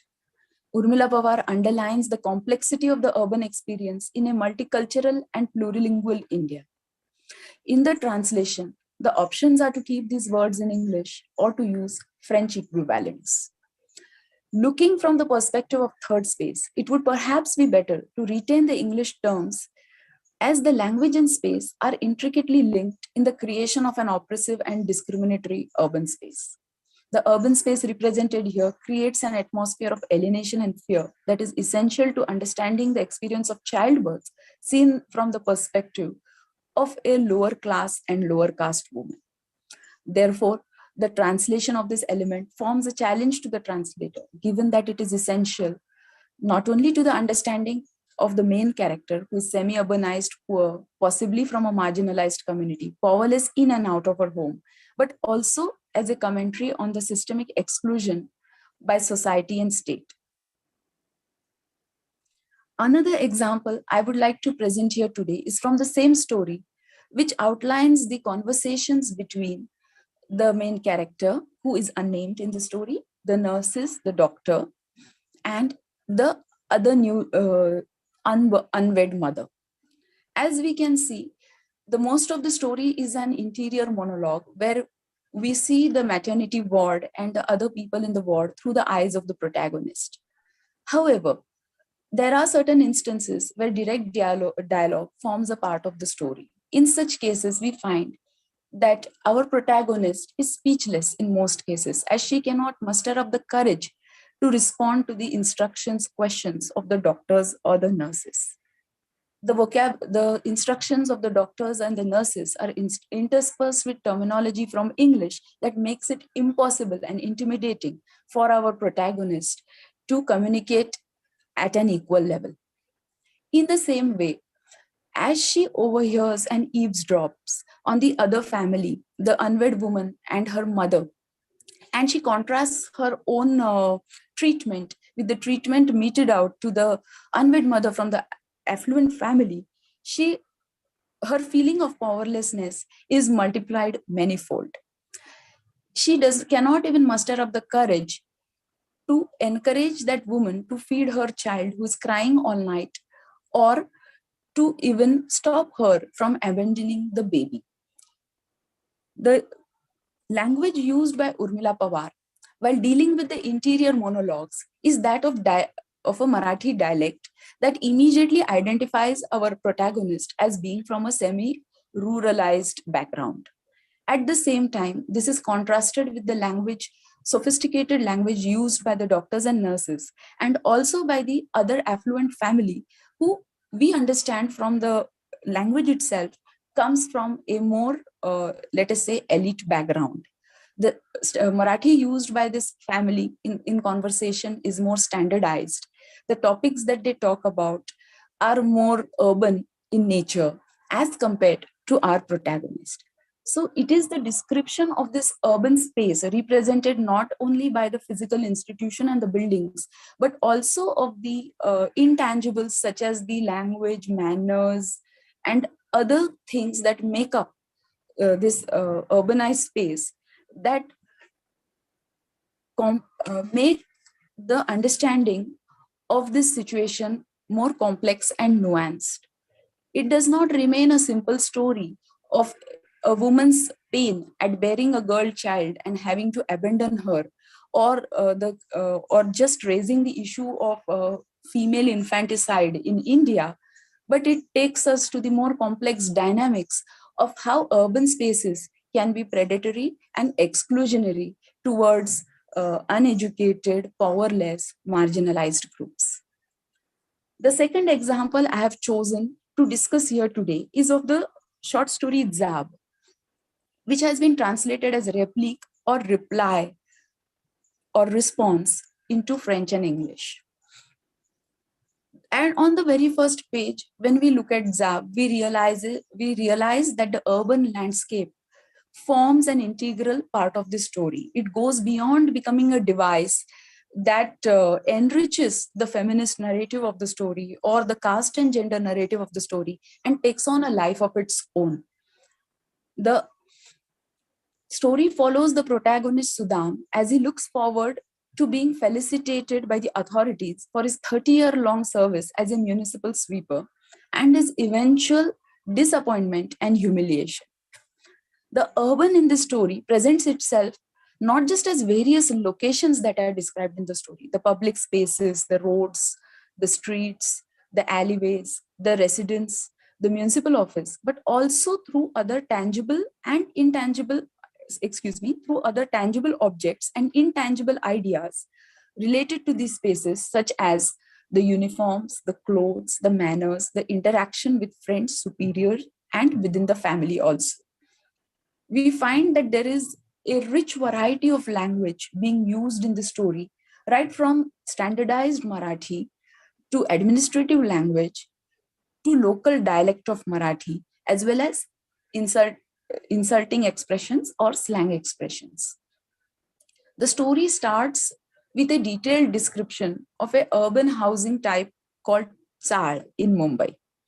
It is a term that carries with it not just the weight of social and economic history of Mumbai, but also allows us to understand the caste and class situation of the protagonist. Urmila Pawar describes the Tsar, its environment, and the life of the people in the Tsar in very great detail in this story. First, I would like to take up the question of the term Tsar itself. As a translator, it has been very difficult for me to choose the right word to translate the word Tsar. As you can hear, phonetically, it is called Tsar. But if we try to find out more about this term, we realize that it has already entered the English lexicon and even been internationalized. The spelling is CHAWL, which also allows for a mispronunciation in English. At this point, as a translator, I had to take a decision as to whether I would try to innovate a new spelling which would reflect in a more honest manner the original pronunciation Tsar, or whether I would retain the English spelling. But in the interest of legibility, given that the term has already been universalized, I decided to retain the English word Tsar, but provide an explanatory note to explain the social and economic dimensions of this term, so that the international reader would not be restricted to a superficial understanding of the term Tsar. I would just like to read out, I will not read out the Marathi, but I will read out the French translation and the English translation of the French translation as an example of the great detail to which Urmila Pawar has gone to describe the Tsar and make it a separate living, breathing entity in itself in this story. Pandurang et lui, ils venaient du même village, habitaient le même tsar et travaillaient dans la même section. Oui. Pandurang était descendu dans une bouche d'égout pour le nettoyer et il était mort, asphyxié par les gaz qui étaient retenus là-dedans. L'autopsie avait révélé qu'il y avait déjà du poison dans son estomac. Le rapport avait conclu qu'il s'était suicidé. Comment ceci était arrivé? Rien n'avait été expliqué. Les informations qui circulaient avaient été incomplètes, perturbantes, mais personne n'avait donné suite à cet incident. So, right at the beginning, it just starts with the child is introduced with a single sentence. Habiter le même chal. We would think that this is not a detailed explanation. But the very next sentence gives you, the complete sentence itself gives you an idea of the social and economic dimension of the tsar. Pandurang, he and Pandurang, they came from the same village, lived in the same tsar, and worked in the same section. Pandurang descended into a sewer to clean it and died, asphyxiated by the gases which had been collecting there. The autopsy revealed that there was already some poison in his stomach. The report concluded that he had committed suicide. How could they arrive at this conclusion? Nothing had been explained. The rumors that circulated were incomplete and disturbing, but nobody followed up on this matter. So just even with the word Tsar, we get the word Tsar, though the actual description of the Tsar does not start on the first page of the story, we realize that it has been intricately linked to a certain social background, to a certain economic background, and to a certain group. Because as many of you may be aware, that the job of the sewage worker or the sweeper has also been, in many cases, caste determined, even within municipal service in Mumbai. We see that the members of a certain community have been largely employed as sweepers or as sewage workers in Mumbai in the years 1970s, 80s. I cannot claim that the situation is still the same today in the 21st century, but this story has been written during the 1980s and the 90s. So it reflects honestly the situation of gender and caste in Maharashtra at the time. The next point is, when we talk of the Tsar, without a picture of the Tsar, it is very difficult to visualize what it actually is. These are very old buildings with a very high ceiling, with a single room of 10 feet by 10 feet. In such situations, with a multi-member family with up to 10 or 12 members, the only solution that could be found was to construct a second level within the same room. This room is known as Mala, and this is a word which has been used multiple times in the story. The second challenge was how to translate this word Mala. If you look at it linguistically, let us say the closest equivalent in English or in French would be grenier. At that, or the attic. At that point, when we visualize a grenier or an attic from the Western perspective, it does not at all match the economic or even the physical description of a Mala in a chart. Excuse me, Nina. Excuse me, Nina. Excuse me, Am I Nina. running out of time? Hello. Yes, Nina. You need to Yes, ma'am. conclude soon. Another maybe 5 minutes. That's all. Sure, ma'am. Sure. 2 minutes, ma'am. Is Yes. that okay? Yes. Yeah. Okay. So I will just conclude with this one example. I hope that with your feedback, when later on this article is published, you may read all the multiple examples that I have for you. For example, for the word Mala, there was no solution. There was again no equivalent. So it could be described as an upper level, or it could be described with an what we call in translation ethofmo, with a detailed description made as a part of the sentence itself. Ils avaient construit un niveau supérieur en bois pour Mia gere l'espace de la salle, etc. But that would have not really matched the poetics of the short story. So in the interest of legibility, again, I had to select the word grenier to represent Mala over here. But at the end of the book, I was able to give a detailed description. And honestly speaking, today in the age of internet, even retaining the word Mala would not have been a bad choice in the interest of making this urban space more realistic to.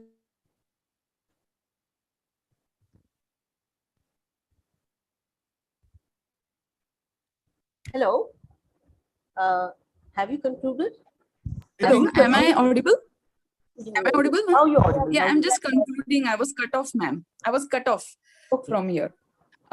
So I would feel that at that point in time, I translated this word as grenier, Mala. But today I feel if we look at it from the perspective from the perspective of the special turn in theory, that we could have retained Mala given the technology that allows us to go online and visualize these urban spaces which may not belong to our own culture and our own geographical region. To conclude, I would like to make certain points. The title of my paper starts with the words redefining the canon. In what way can the discussion I have presented here today help us in redefining the Indian canon? That is the only point I would like to make in conclusion of my paper.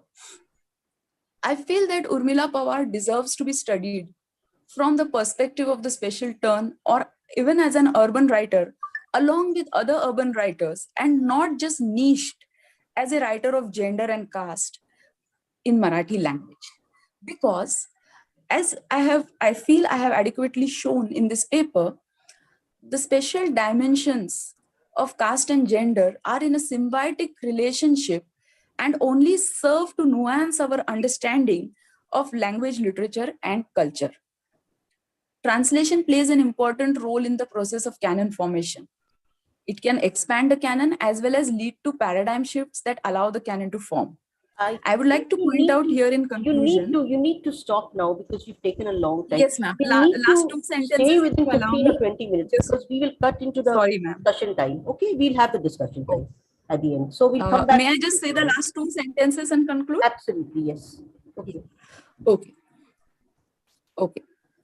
The point I was trying to make here today, and hopefully I have come across with it, is that still today, to a certain extent, our theoretical moorings in studying translation or in studying language, literature, culture are related to Western theory.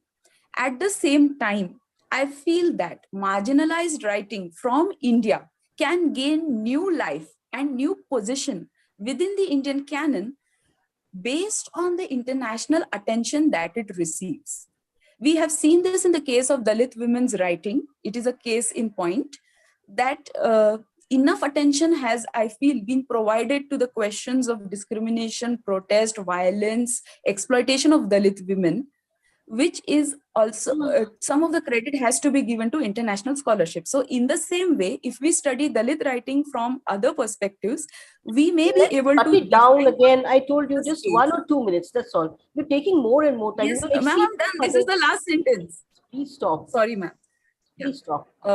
We may be able to increase the space given for Dalit writers in the Indian canons. Thank you. Yes. Thank you very much, Meena, for a very interesting paper. And I'm sure that there'll be lots of questions about your the theme that you worked on. Now we will go on to the next presenter, and this is Mr. Shyam Babu. And again, I would like to remind the paper presenter that you have to stay within your time, and this is about 15 or 20 minutes. Okay, Yeah. you will start now. Yeah, thank you very much, Professor Amy, and dear organizers for this conference. Am I audible to you, ma'am? Yes, you're audible. Yeah, it's such a privilege to be speaking here this morning. I am going to present this my paper on the title of my paper is The Spectre of Memory in Dalit Women's Self-Narratives, Bama's Karaku and Kamle's Prison We Broke. So, before I say anything, I would like to acknowledge that this paper is in the making actually, and Nina has helped a lot to highlight some of the basics issues which maybe I do not repeat again. So thank you to my co-panelists for giving the brief account of the Dalit women narrative and all. But yeah, but let me begin. Can I share my PPT here? Yes. Yes. Yes, of course. Yeah, I have prepared in PPT form, which is yeah, that Yes. will help in Yes, a. of course. Yes, Mr. Shambabu, you can share your You may, PPT you here. may. Yes, all right. So you can see the spectre of memory in Dalit women self-narrative, Bama's Karku in Kamlesh, region Vivo. This is my the paper proposition is that this studies memory and violence, particularly in the formation of Dalit women identity in the two seminal autobiographies, Karakku and Prison We Broke, respectively, to locate how memory mediates between experience of caste and gender-based violence and subjection in the literary narratives. And also at the same time, I'm also trying to project that, argue that this memory act as a translation mediator between the kind of experience they undergo and the writing that they produce. So it looks very complicated, fascinating to me, but also at the same time very complicated. But nevertheless, this is some of the basic points which I think I do not need to read here among the intelligent audience member this morning, because this movement is the part of Dalit movement that is started out with the philosophy of Ambedkar and Phule. So this actually critiques the Savarna ideology which promulgates segregation and negligence to the lower caste community and so on. So this is the basic idea about the Dalit literature, which I think I will bypass again here, presuming that the things are clear to the audience member. Yeah. As far as the Dalit women writers are concerned, they boomed up in 90s and 20s as a special group of writers with their to highlight their double operation that they experience as a Dalit, and as Dalit woman. So this is actually the part of the crux of their argument. These all among all the Dalit women writers, especially women writers, their the crux of their argument, their philosophies that the women have been marginalized across the caste and gender lines, and that is something that give them impetus to go beyond or transcend the general Indian feminism that we have been talked, or people have been talked much about, which of course disregard the problem that they face on day-to-day basis. So this must be located in the context of Dalit feminism, because without referring to Dalit feminism, any reference to Dalit women writer may not be sufficient to talk about. So now a bit about the Dalit feminism, which of course is the project, a great project of emancipation, right?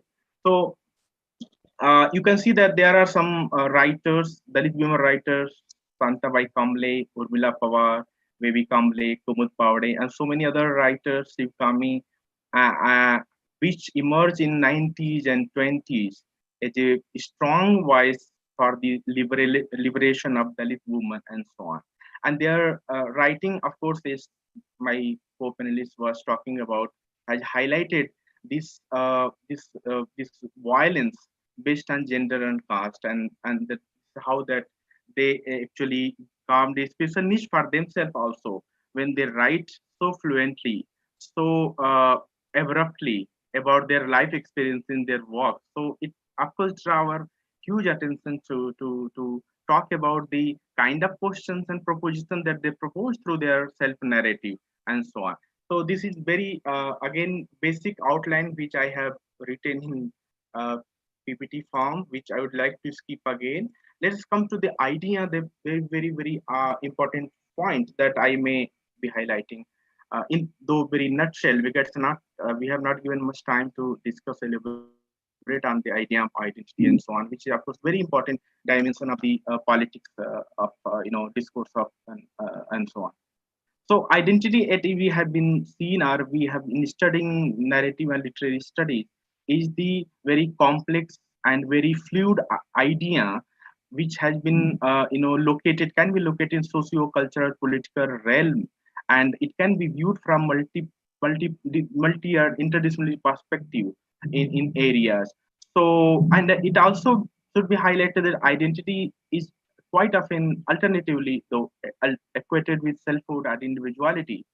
And in Dalit self-narrative or Dalit women writings, it can also be equally uh, considered to be equal or similar to self, because self is something very important that they stick to in their writing. The self is all about the search for self, search for identity, and other things come later, and because of the evolution of self as such. So there are three perspective of the identity theory of identity, which I have here jot down, which needs to be elaborated later on. But let us see. Social constructivism. There are three perspectives. First, very dominant perspective. One of the dominant perspective is social constructivism, talked by Berger and Luckman and many other writer, which highlight that this is very interactional, multiple, and comes from social interactions and negotiation, as it were. So that their social constructionism is also taken over, or also have been reaffirmed by our one of the well-known post-structuralist thinkers such as Foucault, who gives huge emphasis on process which actually connect or relates us in a certain system or structure. So Foucault also here is very much part of this social constructive philosophy of identity. And Fairclough, of course, idea of discourse practice, which produce identity in a certain network and relation. These are all theoretical idea. Second very important take on from this constructionism is the role of linguistics or linguistic property or strategy, which of course in by the all post-structuralist and postmodernist and postcolonial writers have been used as a most destructive manner, most discursive manner to build as well as to critique the very fixity of the self or the fixed idea of the self, as it were. So this is second theory which may help us to locate or identify the very politics of identity or identity politics as such in our interactions. So this is again very basic thing. And third segment of this argument, or third dimension of this perspective is that identity from rather more post-structuralist point of view is belief in self, anti-essentialist vision of the self.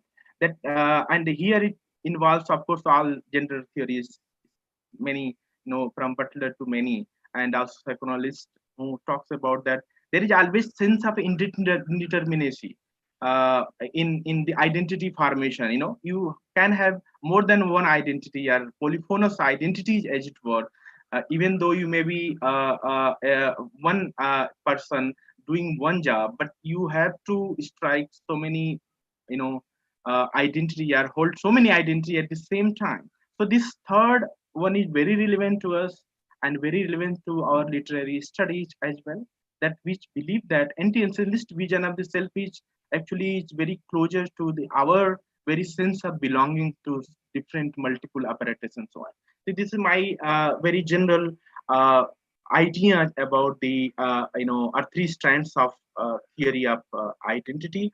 But let me now switch over to the main point that I will be focusing on, that I'm trying to read as that how memory can work as an agent of recreation or transformation.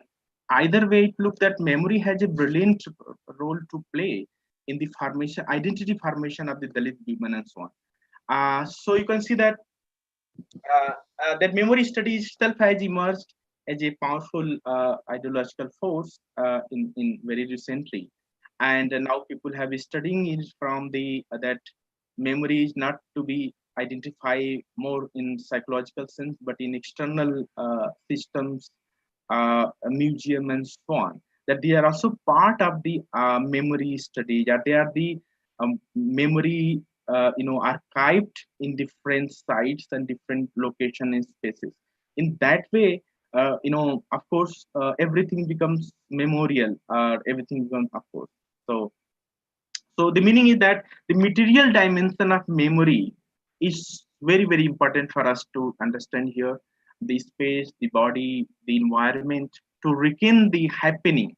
It's a part of the happening. So hence it's a very, by default, it's part of the memory. So everything becomes nothing but memorial. So I'm trying to argue that broadly it's all memory that help us to recreate us, translate us in a better fashion.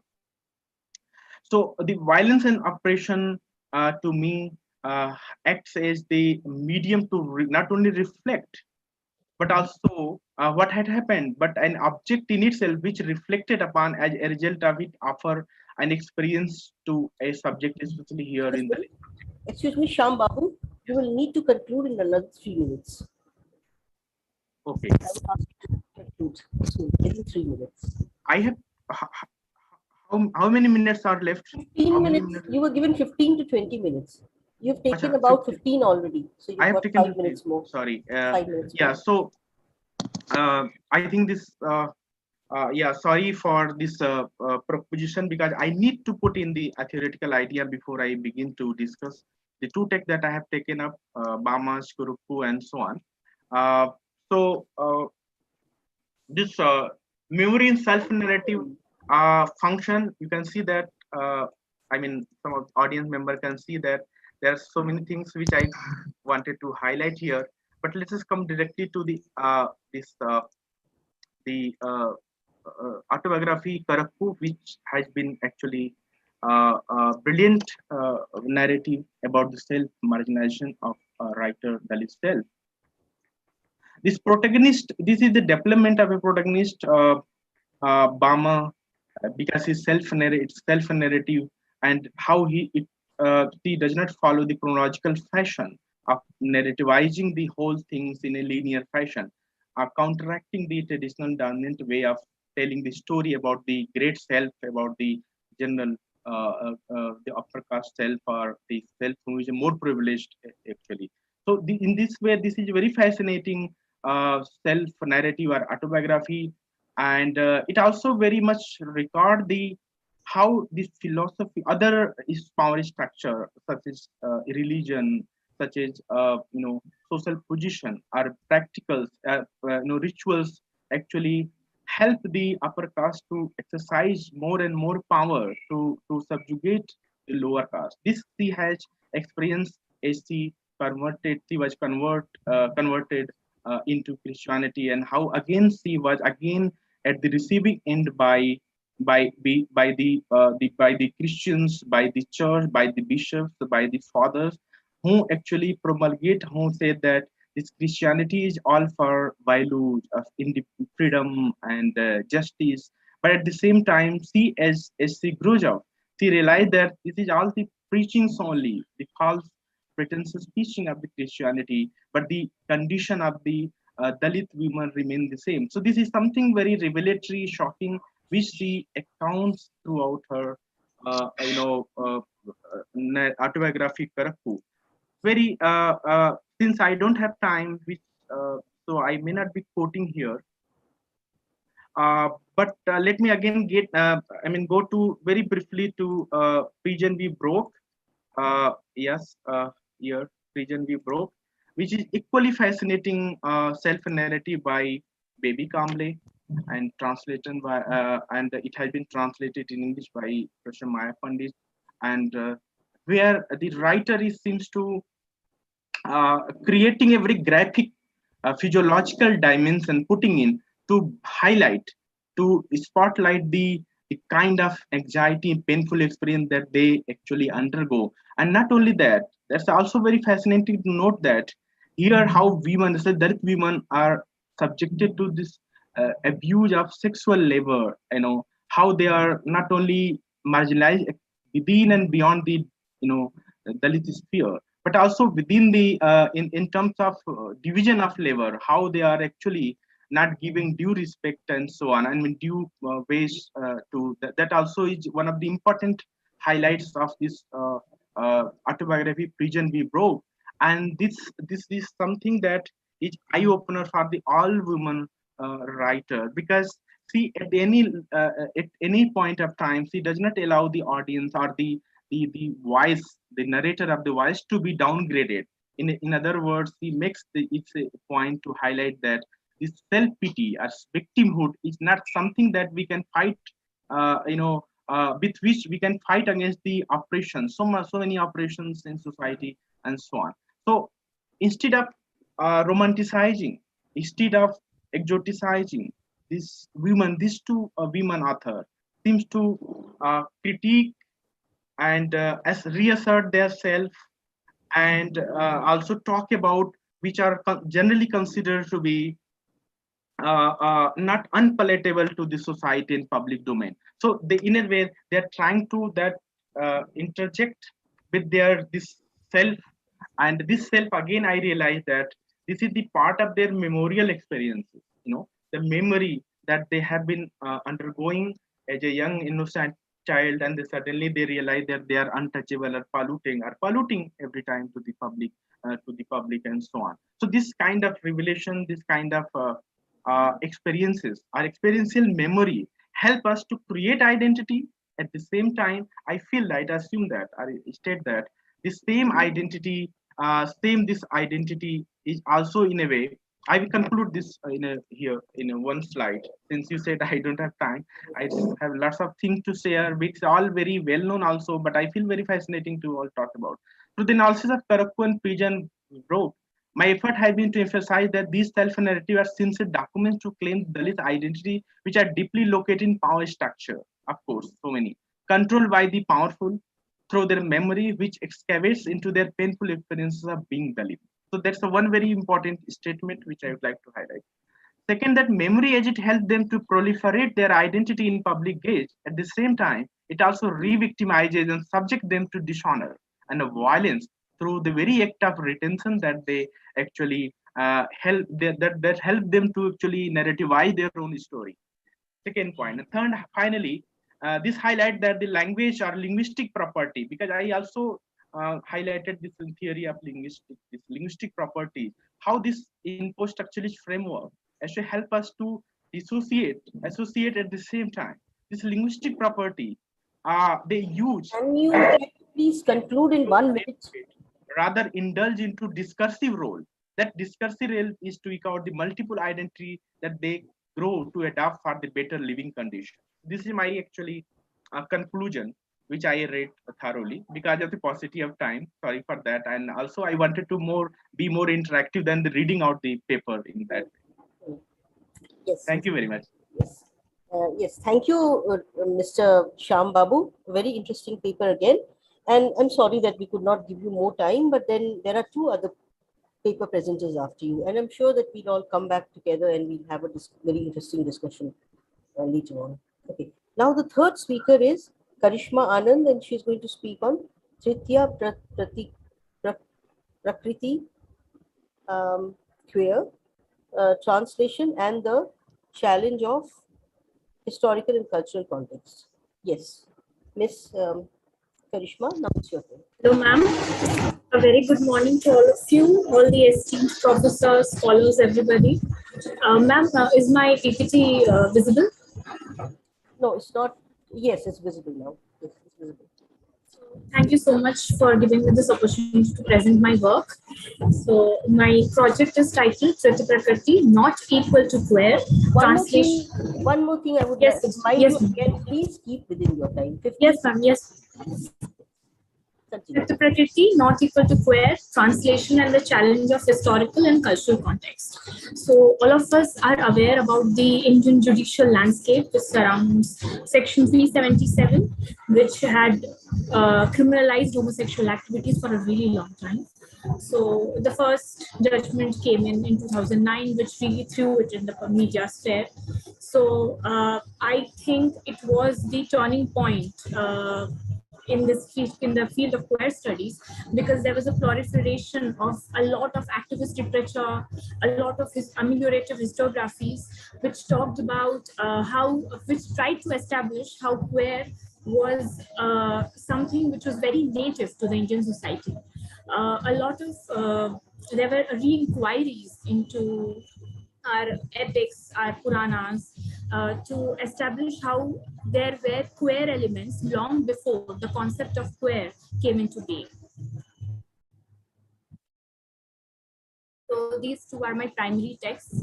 Devdutt Patnaik's Shikhandi came in 2012, and Amara Das wrote this book in 2003.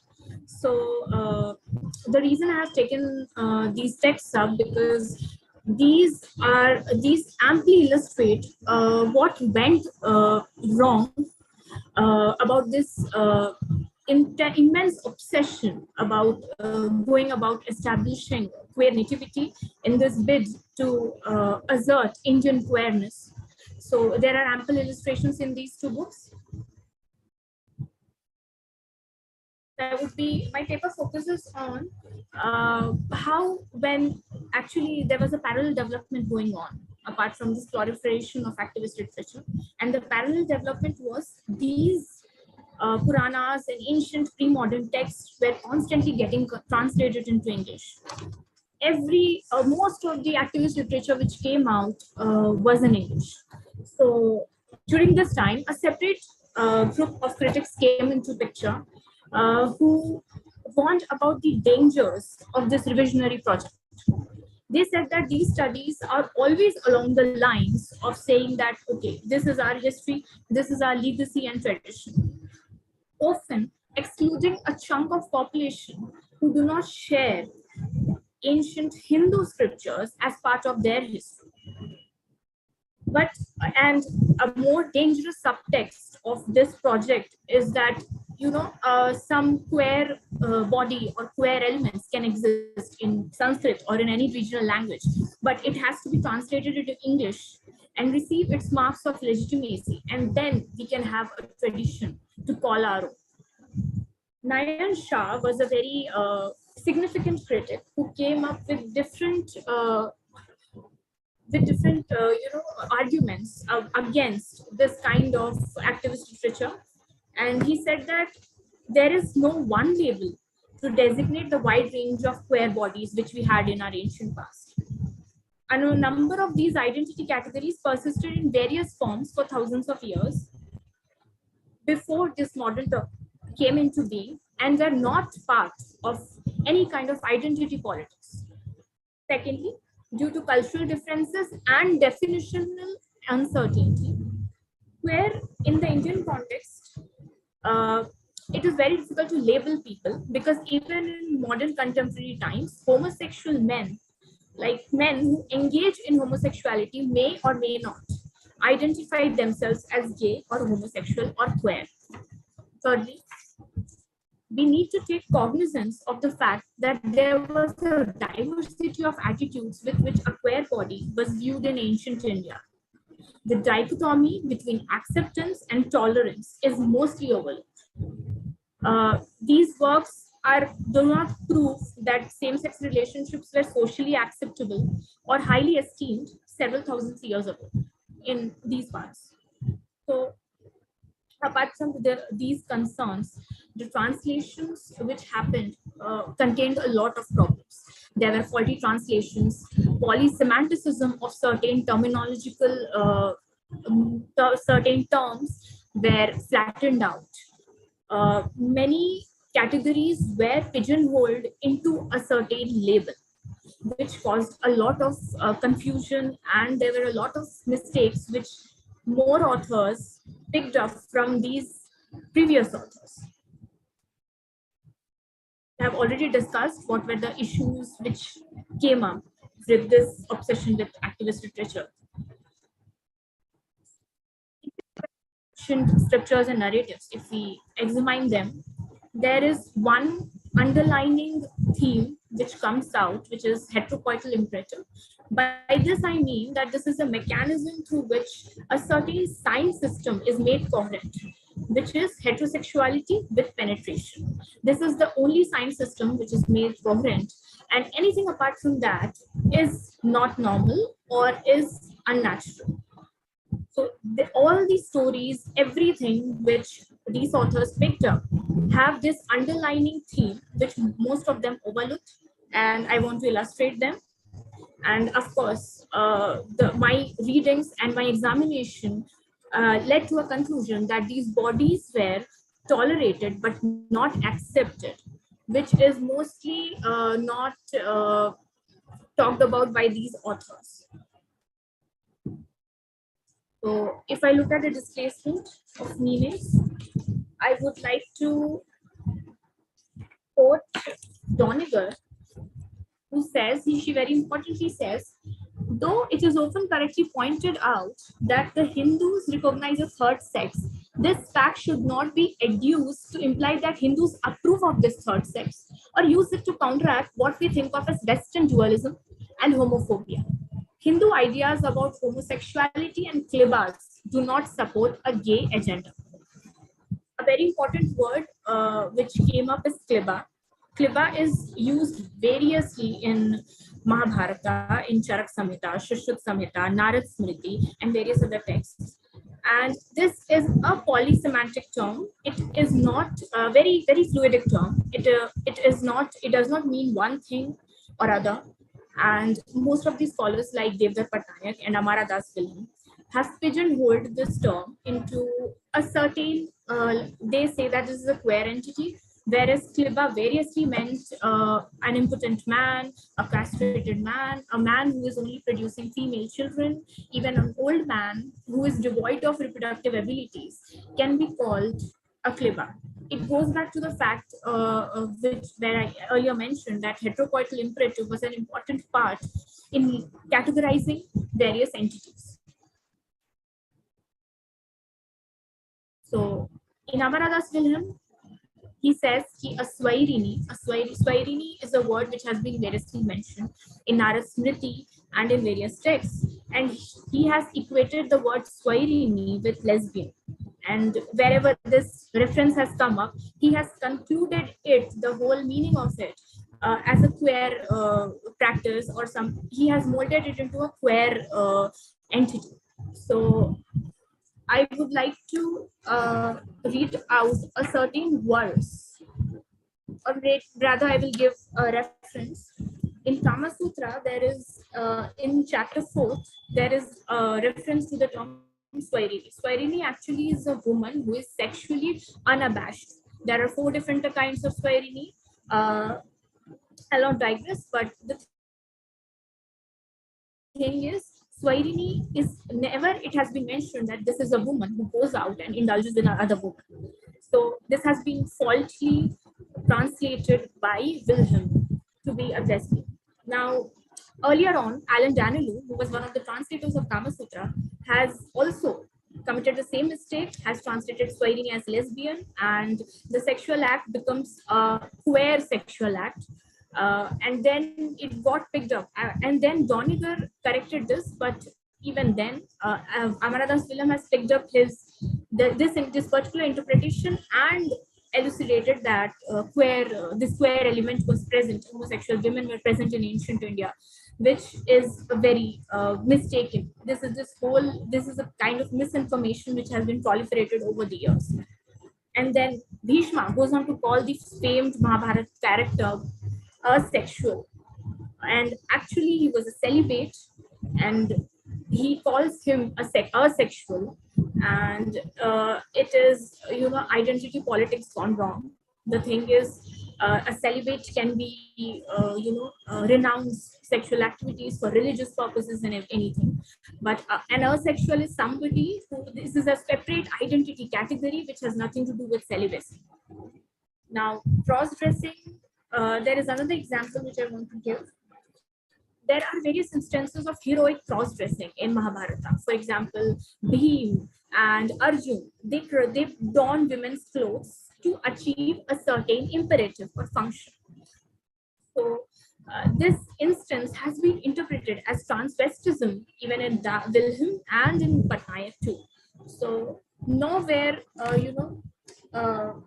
even when those particular incidents are described in the text, they are described in very masculine terms, something very incongruous with transvestism, because nowhere they embody the kind of queer which these writers are aiming at. I want to read out the small verse, which will make it very clear how these characters were framed in a very masculinist perspective. So the quote goes, next appeared at the gate of the ramparts another person of enormous size and exquisite beauty, decked in the ornaments of women and wearing large earrings and beautiful conch bracelets overlaid with gold. And that mighty armed individual, mind you, he calls him a mighty armed individual with long and abundant hair floating about his neck, resembled an elephant in gait. And shaking the very earth with his tread, he approached Virata and stood in his court. And beholding the son of the great Indra, shining with exquisite luster and having the gait of a mighty elephant, that grinder of foes and having his true form concealed in disguise. So this was Arjuna in women's clothes. So the language gives away a lot when examined. They are described in masculine terms and could not, I don't think so that they should be described as an instance of transvestism and be framed in queer terms. These are some of the terms which I have picked up. Kliba I have already discussed. The rest two are taken from Charak Samhita.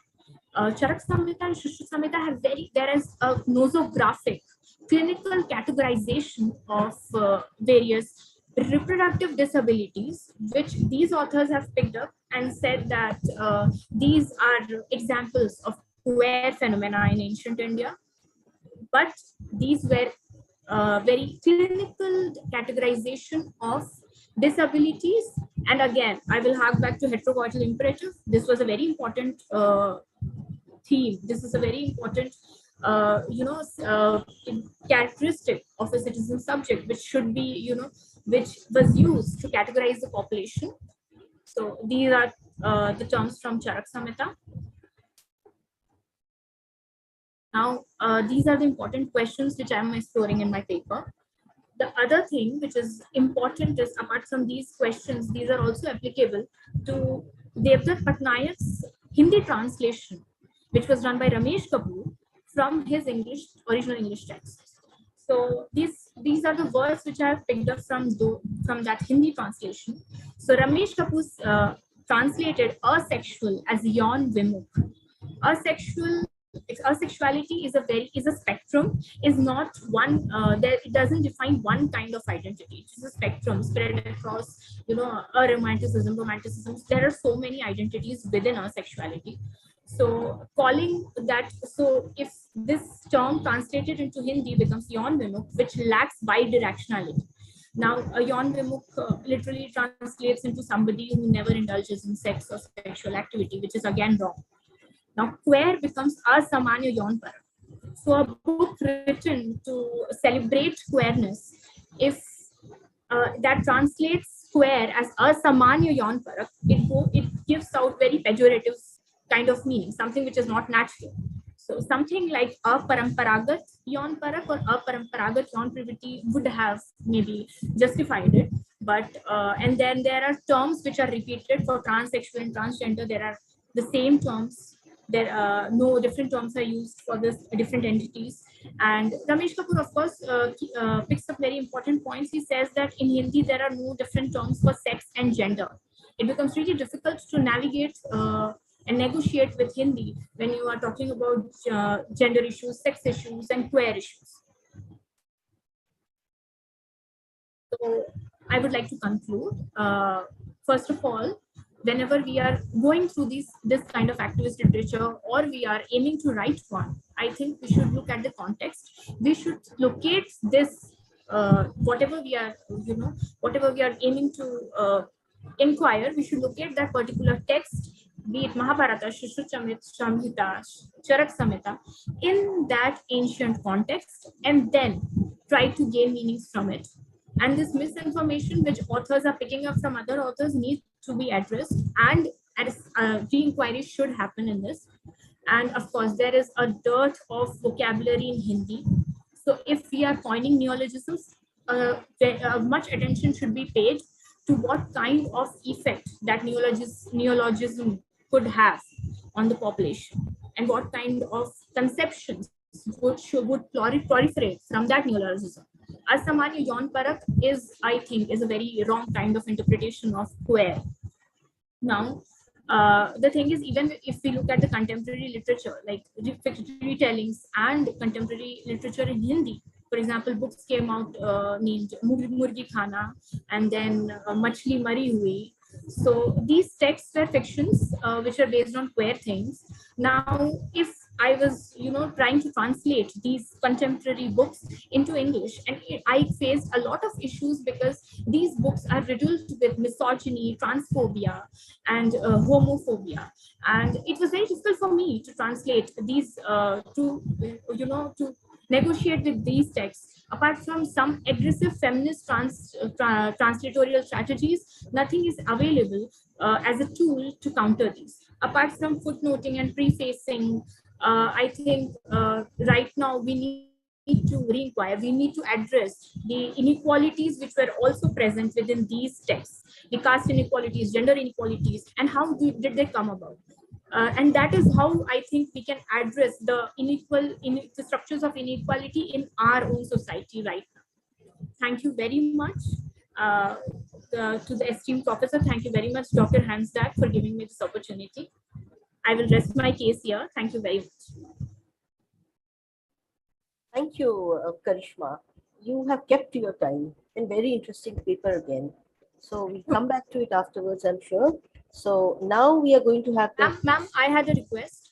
Yes. Ma'am, I work in an office, so I have to leave. Can I just, with your permission, log out? Oh, yes, yes. Thank you, ma'am. Thank you so much. So we now have the last paper, and this is by Karishma S. And she's going to speak on erasure of gaps in the terrains of women translation. Unveiling of differences and ideology in Anjana Sarkar's To the Workplace. Okay, can you take over? Ma'am, am I audible? Yes, you are.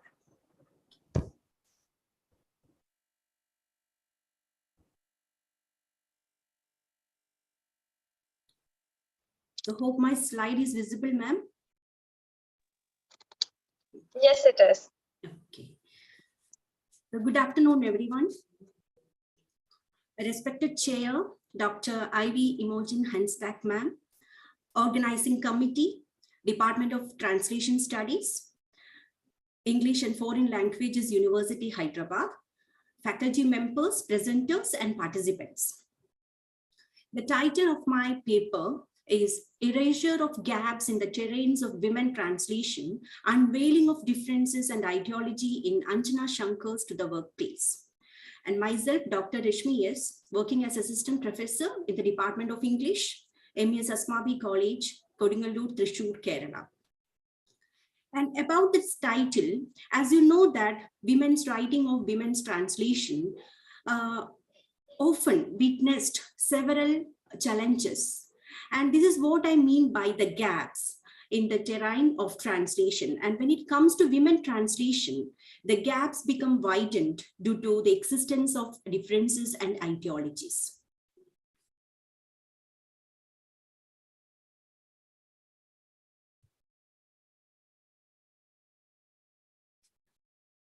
And here I would like to present an introduction about the translation. As you all know that the process of translation or interpretation is always associated with an intellectual investigation or research.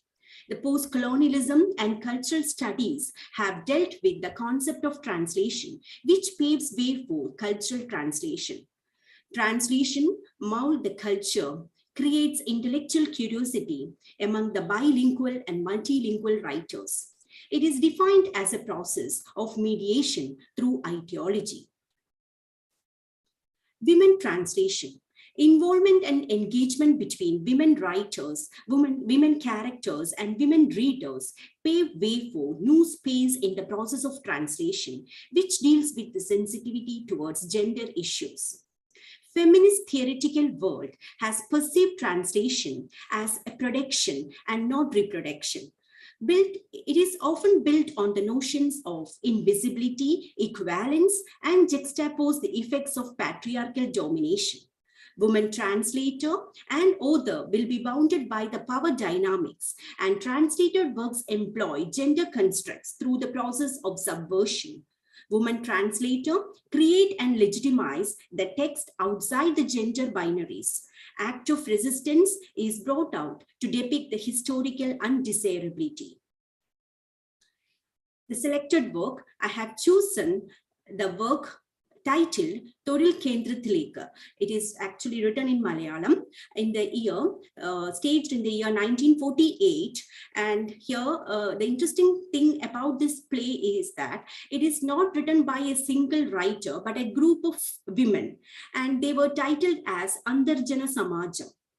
And the English translation is To the Workplace, which was published 6 decades after, around the year 2008, by the notable writer Anjana Shankar.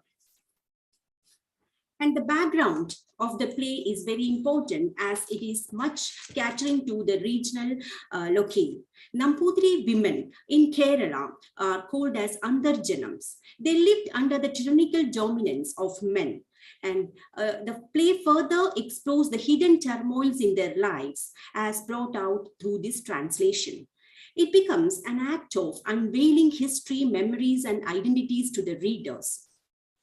Of course, the play deals with a very important aspect, that is elite subaltern. Inferior position has been imposed upon the Nambudiri women due to gender discrimination. Even when the Nambudiri community received higher hierarchical position, the Nambudiri women were marginalized. The subjugation they endured remained unseen and unobserved for centuries. The superior status compared to other women exist, but they are not emancipated from the social taboos, and patriarchal dominance exists through the veil system, dowry, polygamy, child marriage, among many. And the main objectives of this paper, the study, to portray translation as a tool of women empowerment, to make visible the conventional hierarchies, ideologies, and social constructs before the readers, to unveil the cultural and historical conventions and undesirability of Malayali Brahmin community, to record the lives of women in the milieu of early 20th century Kerala culture and society. And the methodology. So the task of the translator is well defined by different theoreticians. To Derrida, translation is writing, a productive writing. And translators are the persons who work on source language and the target language. Andre Lefebvre mentions about translation as rewriting or interlingual translation of text. Gayatri Spivak's essay, Translation as Culture, depicts two perspectives of translation, a backward-looking, nostalgic translation and a forward-looking, optimistic translation. The backward-looking or nostalgic translation hold on to the cultural memory through language, whereas the forward-looking or optimistic translation make an attempt to create a space and construct a new identity. So to Spivak, translation is a fundamental element of the human subject and is viewed as an intimate act of reading. She says, a translator must have the most intimate knowledge of a culture, but also become responsible to translating the original. She never limits translation as a metaphor for the diasporic experience. And the politics, through the essay, The Politics of Translation, Spivak demarcates translation as an act of grasping the other as well as the self.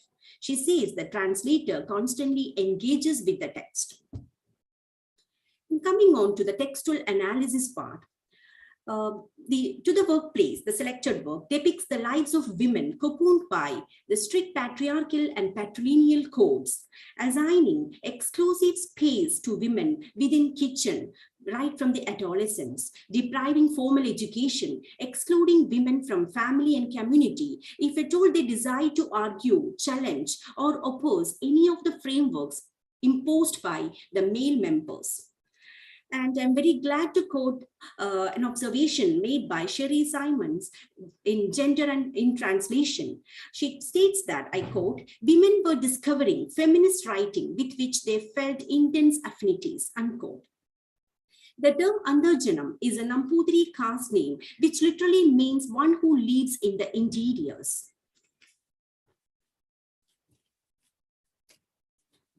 The play, Thoril Kendrathileekku, the Malayalam version, is the first women's collective theatre experiment, and the work was translated after 6 decades in 2008, and when the status of women in Kerala society has undergone a drastic change. The real-time experience of a 13-year-old orphan girl forms the crux of the plot. Her uncle has decided to marry her off to a geriatric Nambudiri groom, which has been noticed by the commune called the Andarjana Samajam. This collective freed the girl from the shackles of captivity. They established a workplace where lessons were imparted to women in various areas like spinning, weaving, stitching, and even in learning Hindi language. The progressive women activists who appear as characters in the play, like Parvati and Devaki, they voiced against the ill treatment of girls. Even the married women are treated as mere objects of male pleasure, and they were forced to serve the duties assigned within the realms of kitchen. Influenced by this Andarjanam's collective effort, the girls as well as married women, they joined the workplace initiative, breaking the conventions. And relevance of this study. The play was staged when gender discrimination was at its extreme. As such, the play echoes the need to end women's slavery and advocated the rights of women. The work universalizes the experiences of women struggling hard to assert their identity. The translator, Anjana Shankar, unravels the identities of women from the male-dominated canonical history of Kerala. And moving on to the conclusion, the paper has explored the multiple dimensions and nuances associated with the journey of voiceless Nambudiri women to self-asserting individuals. Caste and gender hierarchy become the governing dictates of social order, and this leads to the objectification of Nambudiri women. Turmoils of women are dependent upon the status in India, but this has underwent a tremendous change in the recent decades.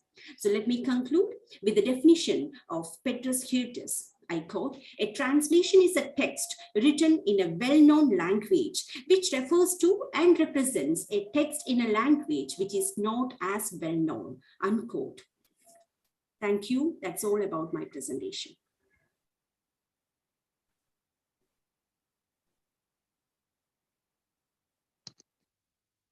Ivy ma'am, kindly unmute yourself. I'm saying yes, Miss Rishma. I find that you have taken very less time. You could have taken a little bit more time. You could have taken 10 minutes more. You could have taken a little bit more time, Miss Rishma. You could have taken a little bit more time. So you could take 5 minutes more or maybe 8 minutes more. It doesn't matter. I thought that actually I will run out of time and I try to compress my points. Yes. But then I think it can be done. It can be done, maybe. You can maybe elaborate on maybe the play. Maybe you can elaborate on it. Maybe. Another 5 minutes, okay? You can, if you wish to. Would you like to? No, ma'am, no, because I have limited my paper in, and I concluded, and I think that. Yes. Fine then. Okay, so we are now going to go on to the discussion time. And here, let me just give you a summary of the 4 papers. We have got very interesting papers, 4 presenters. The first one, Ms. Meena, spoke about Dalit, 2 Dalit women writers, 2 women writers. One was, she wrote about a translation of Urmila Pawar's work into French, and then she also talked about some writings by Bama and by Urmila, I think it's by Urmila Pawar. And here she's talked about the urban space. Yes. And in the second paper, we have Dalit feminism and the search for self and identity as a Dalit woman. And here it talks about how many of these writers focus on the non-essentialist view of the self. he makes references to Baby Kambi and Bama. And then you have Miss Karishma Anand, who is talking about queer texts and how these terms, the terminology that are found in ancient texts have been translated, and there have been many attempts to translate them, but they have very often been very faulty. They have led to a lot of misinformation. So therefore, she is trying to, she attempts to find a proper ground for the research on these texts which talk about queer writings, and she says that we should do the translations very carefully without spreading these misinformation. And then finally, you have Miss Reshma, who is talking about the Nambudri women who have been referred to as the elite subaltern, and she's also made references to Gayatri Spivak and some other writers, some other critical writers, and she's specifically focused on a play by a Malayalam writer, which is talking about the restricted space within which the Nambudri women have to live.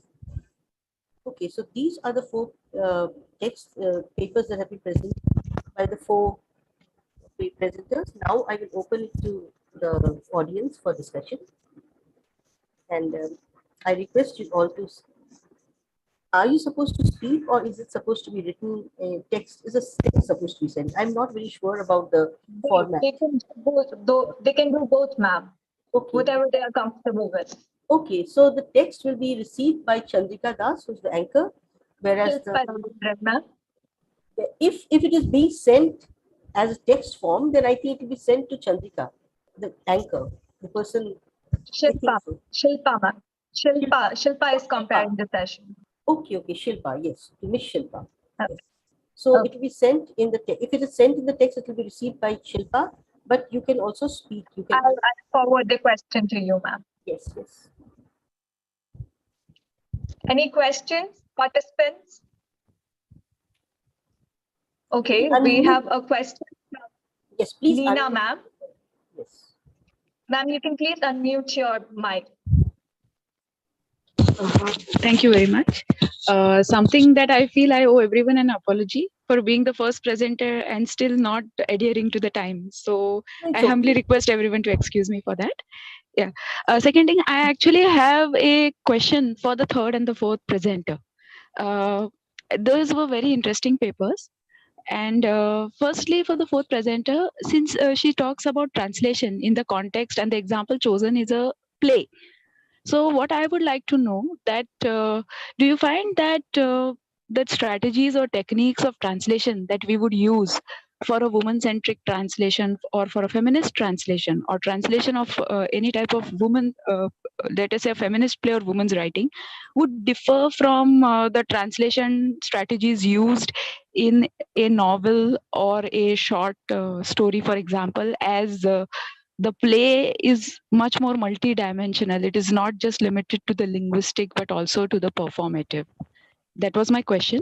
And the other question for the third speaker, who really I felt that she should be lauded for the topic that she spoke about today, because as a translator, it is something that we have all encountered, that there is a certain conflation of meaning and terms when it comes to the Western tradition and the Indian tradition, especially as my paper also points out that we do think of Indian experience in terms of Western theory even today to a very large extent. So what I would like to ask you is that though you're working on literature right now and translation, that we have a very real social phenomenon in front of us, that there is a new law and a new category of gender that has been created in India in these past few years, especially in the administrative domain. So while defining that category and let us say delineating those laws, do you think that the same confusion and conflation has played a part which could limit the effectiveness of such laws? I hope that I am not asking a question out of bounds, but I would be interested in listening to your replies. Yeah. Okay, so we'll start with Dr. Rashmi. Ma'am, can you please unmute your mic? Yes, so very interesting question, Anina ma'am. When I have chosen, I'm not actually, to be frank, I'm not very much an expert in dealing with this translation, as many of the participants and the presenters as they have opened before. And when it comes to the translation, the realm of translation, I teach this work, the chosen work for my graduate students. And something that I found very interesting about this play is that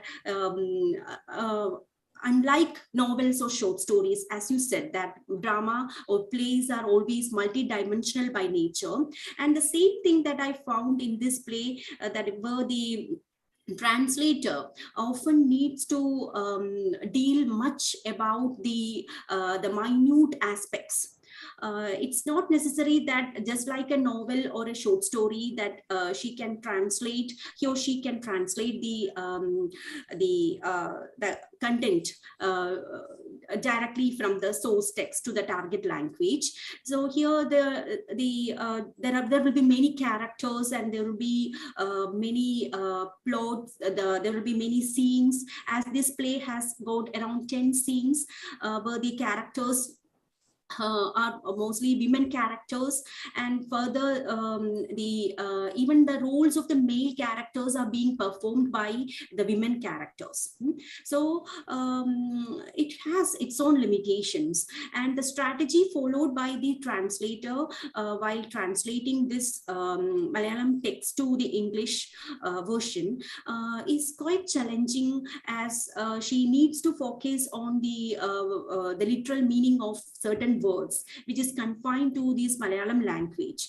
And still she has given the English version of the of those Malayalam terms to her maximum capability as possible. So I think that when it comes to the translation of a drama or a play, is the writer takes much needs much skill or much mastery over both these languages. And this is the thing that I found particularly in this play, to the workplace, where the translator Anjana Shankar, she tries to capture the detailed life situation of a group of women from this Nambudri community who lived 6 decades ago, 6 or 7 decades ago. And she translated this work in the year 2008. And as I said clearly in the presentation, that the status of women has changed much, but still the task of the translator is to bring the unknown things or unobserved aspects being confined to a regional audience, and to transcend it before the international or the national audience, whatever it may be. So it, of course, it has its own demerits, or she has undergone much challenges in the process of translating this work, this regional work, to English. Nina ma'am. Thank you so much, ma'am. Well, we have a problem with the third one. Karishma Anand has left, so therefore the question that was directed to her cannot be answered. I don't think Karishma is there because she has taken permission. Yes, so, ma'am. I forgot. Yes, we will go on to the next question then. Please unmute yourself or write. I request the anchor to note down the question and pass it on to the speaker. Okay, sure.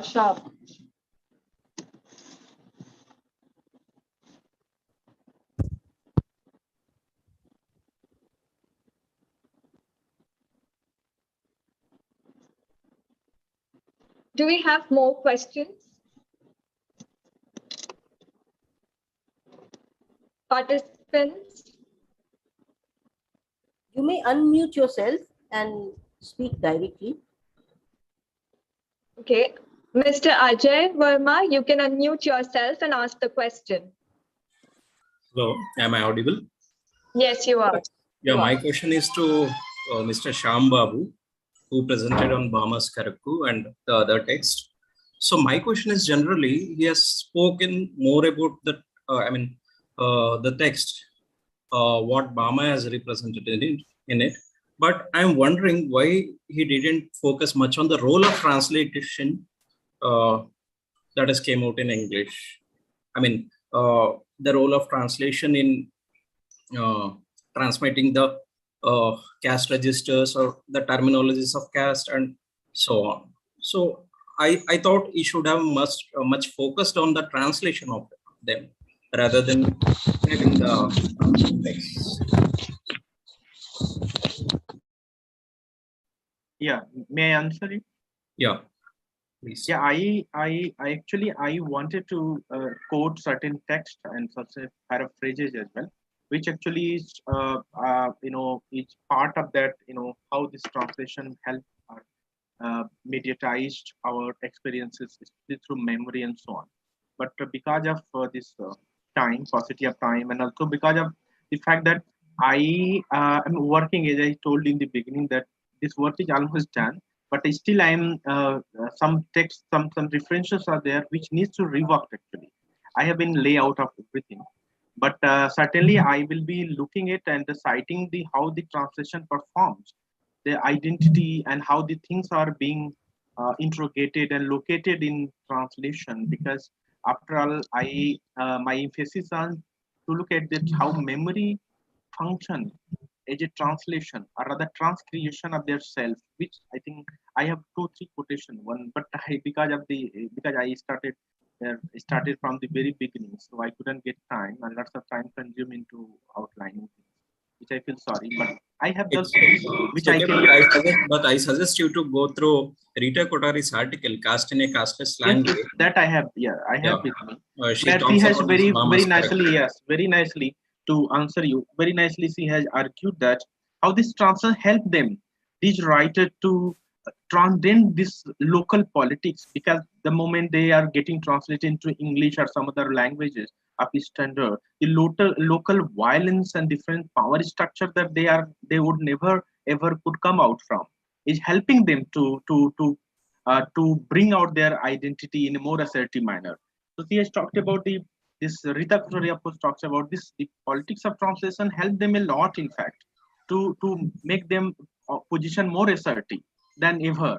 So that is essay I've also read, but the only thing that I wishing that I could have a bit more time. I need to be more systematic in that way, but everything is there. I think I should have shown the slide to you. And references as also with references also, but anyway, that's that's the thing. So I am very much in the know of Rita Kothari and how translation, that's thing that I should be highlighting more actually. So I realized that I have spent all my time in actually outlining the thing instead of touching the main point what I should be focusing actually. So sorry for that, but I am very much in the know. I should be working on that only, and I have worked actually. Thank you. So yeah. Any other questions? Maybe any other questions, participants? Maybe for the first presenter.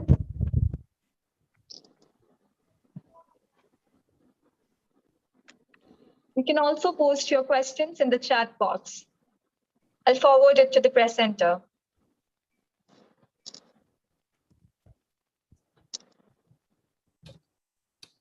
Not to the presenter. You have to forward it to me. Okay. Chair.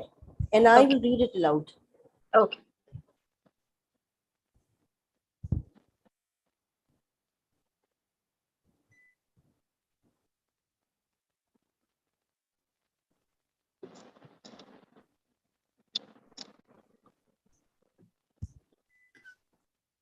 I have raised my hand.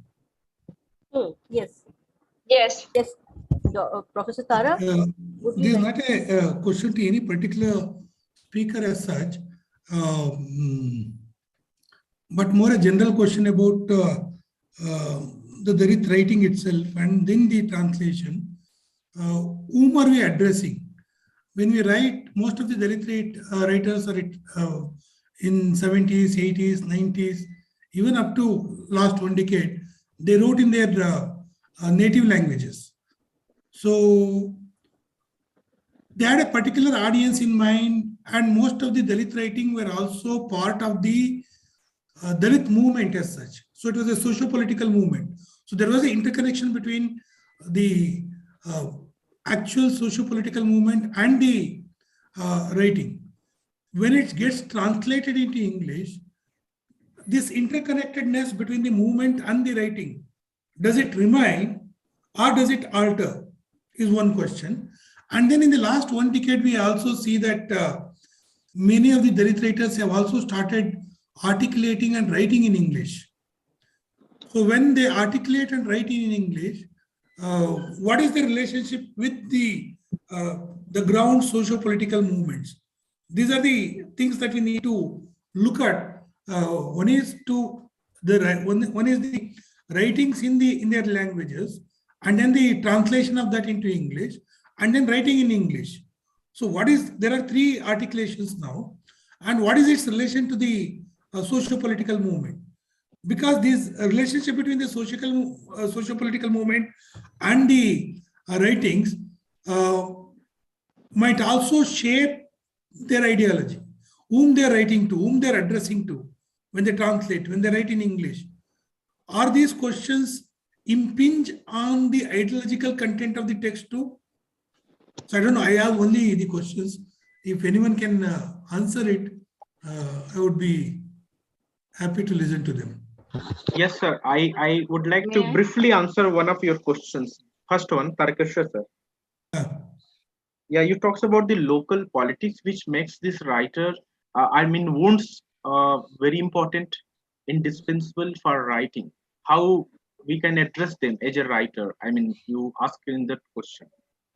So I would like to highlight that the local, the moment you get translated into English or other than vernacular that you seem to writing in, what happens? The experience is such, I think, does not get diluted, I suppose, because I can quote here Bama herself in her afterword to the first edition to his Karaku.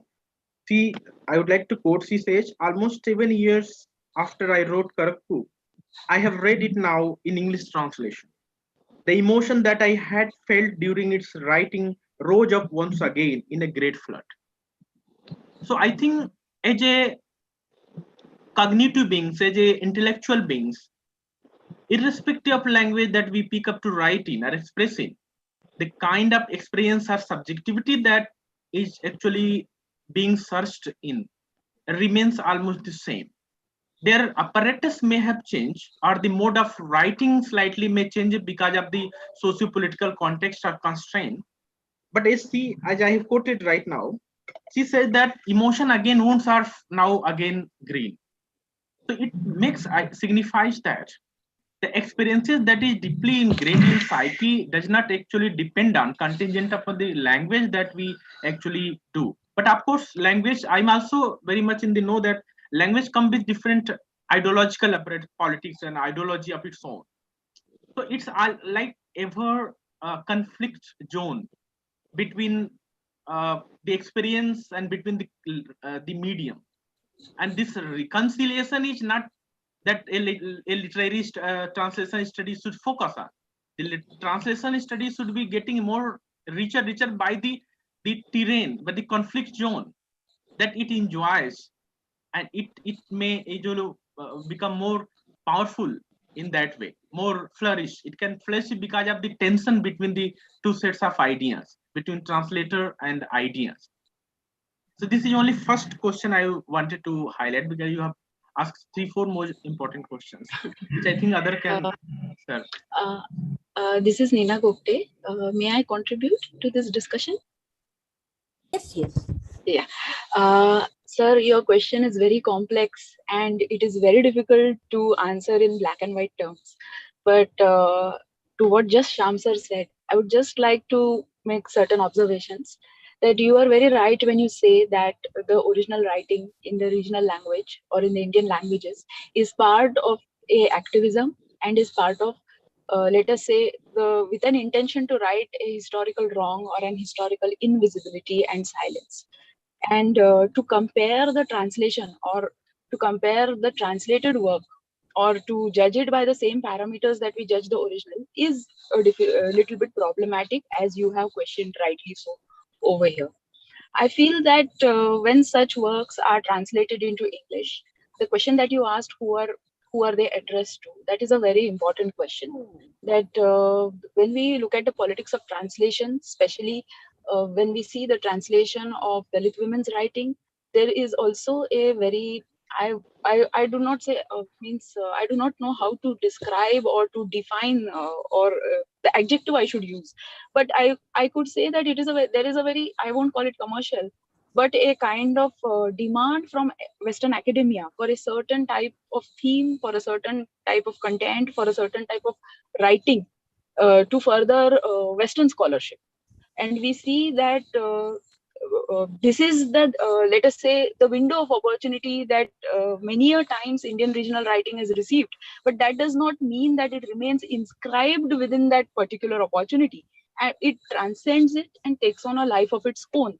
And the effect we see, I would say, is the third step that you described, that today we have Dalit writers who are expressing themselves in English and in other international languages, as and not just limiting themselves to their mother tongue. And the question you asked was, what are the implications of that? So I don't think that I am in a position to judge completely the implications of this very major activity. But my observation is that it is a question of agency, that as such writing comes to be inscribed within an international domain of scholarship, that the Dalit writer or the Dalit academician would not just want to be commented upon, but would want to be the one who defines the parameters on which the, let us say, experience of their community is being talked about. And therefore, we see today that you have Dalit writers who are moving beyond their own mother tongue or regional language and writing in international language in an attempt to directly, let us say, exactly fulfill the gap or to complete the gap that remains when we translate original writing into English, and the agency of the original writer may diminish in a certain way at that point. So when the Dalit writer himself attempts to write in an international language, maybe it is a way, it is a direct effect or a direct consequence of this entire process that has gone on since the 1980s. Thank you.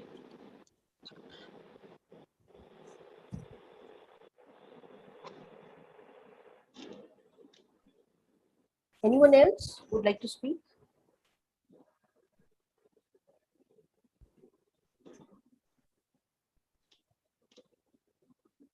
Ask questions.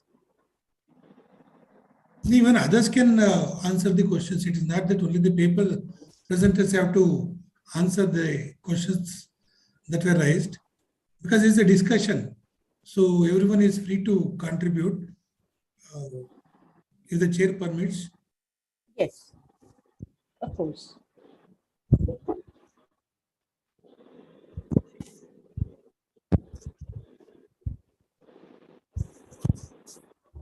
I may say something. I have also noticed something very interesting about Dalit writings. There have been many Dalit writers, and some of them have managed to become more visible than the others. And in many cases, it has been found that the persona of the translator has played a role in this. Two striking examples that come to mind are Bama and Ajay Navaria.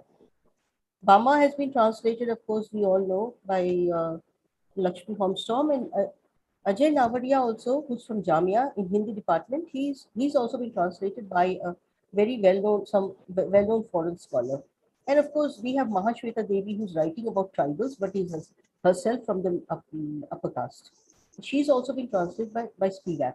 So I think that the persona, the status, so-called status, that belongs to the translator also has an effect on this.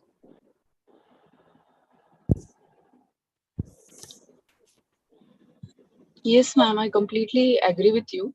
In fact, we find that that's what happens, that there is a process of selection that texts undergo.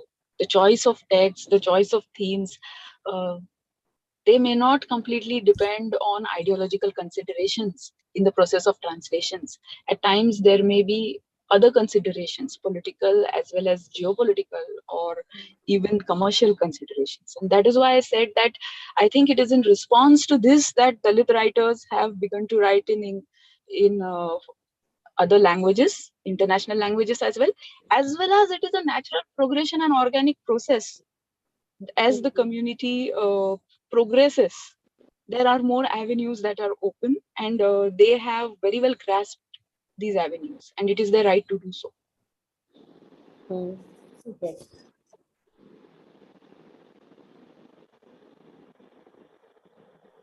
There is an interesting aspect, the canon formation. So how translation contributes in the canon formation of Dalit writing in English.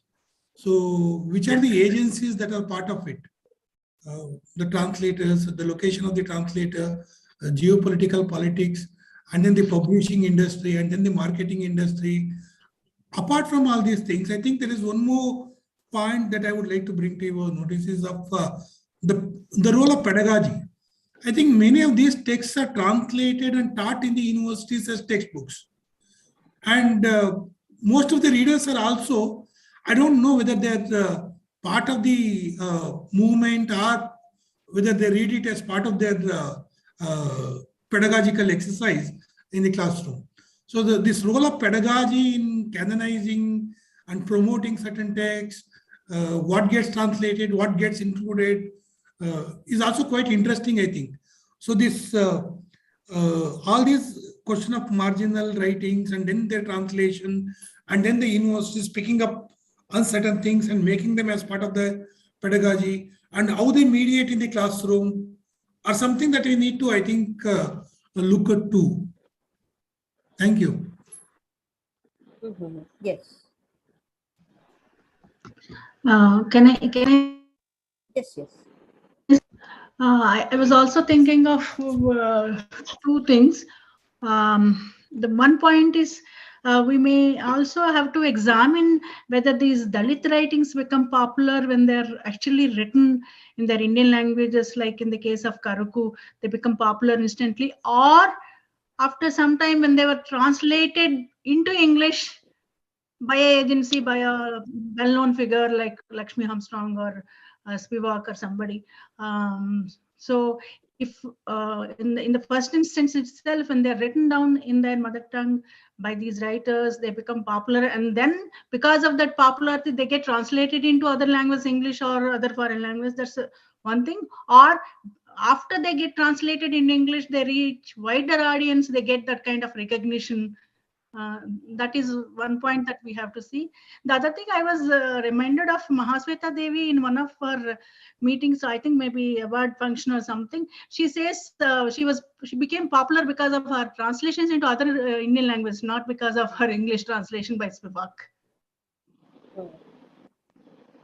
She was popular before she. Yes, she was already very popular in Bengali. But the question is actually interesting. So when we talk about canon formation and translation, does the translation help in forming the canon in English, or does it also affect the canon that is already formed in their language? So the translation influencing the canon within that language, because it is translated into other languages, now it occupies a different place within the Dalit literary canon, or in the general, let's say Tamil literary canon or Kannada literary canon, is another interesting question. Thank you, Lakshmi, for that. Okay, thank you. Thank you. We must thank the chair for nicely organizing it, managing the whole thing. Dr. Ivy. Everyone is doing the work, not just me. Yes, a very interesting point raised by Tarakeshwar. I think they should discuss. May I ask? Sir, in fact, I would just like to comment upon Tarakeshwar sir's point just now. May I, Shyam sir, before you ask a question? Please. In just 2 sentences.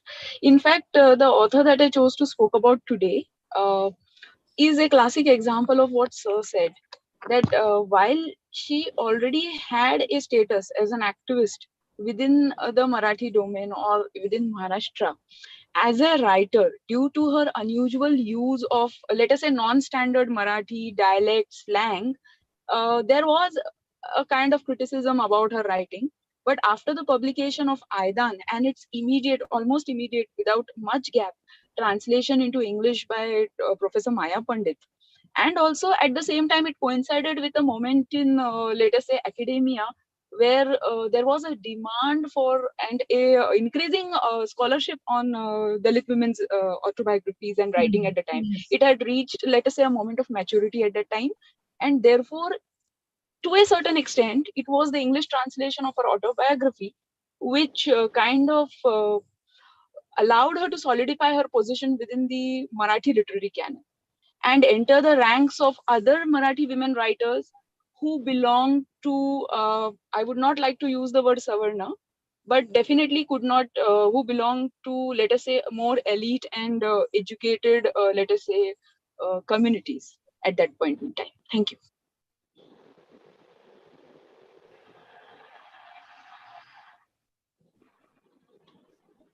I think Shyambabu wanted to say something. Yes, ma'am. Yes, ma'am.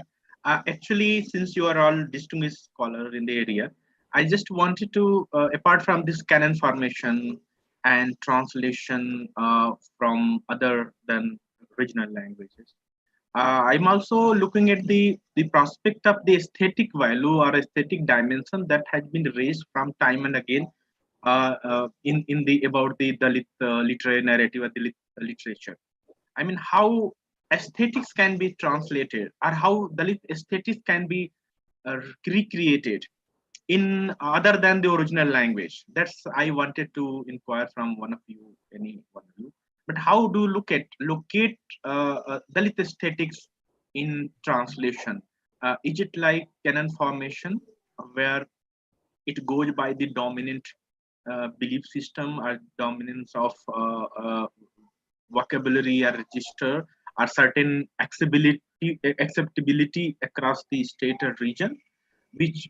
How what is the method through which aesthetics can be transferred or aesthetics can be located in an altogether new language? So that I am very curious to know about the aesthetic dimension. And second is that, of course, about the pedagogy. The role of pedagogy also very equally important. Because how do you address the audience or how to address the socio-political context in which audience is located? So the pedagogy also must be addressed to those, our locatedness actually. Without our locatedness, that any any pedagogy may not be helping us to bring out what we intend to bring out. So I just wanted to know about the aesthetic dimension. How are we going to address in translation? Though we know that aesthetic in itself is very fluid, aesthetic is not something that we have to look from English dimension, English Anglo-American perspective. Aesthetic can be from Indian and not very local perspective as well. So how do you look at on those things? Thank you.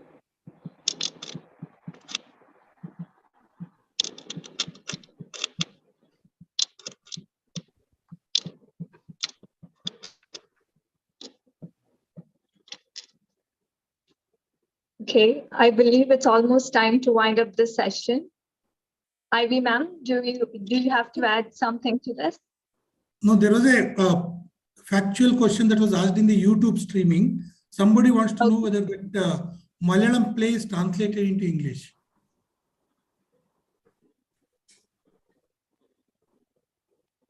Reshmi, you can answer it if you're there.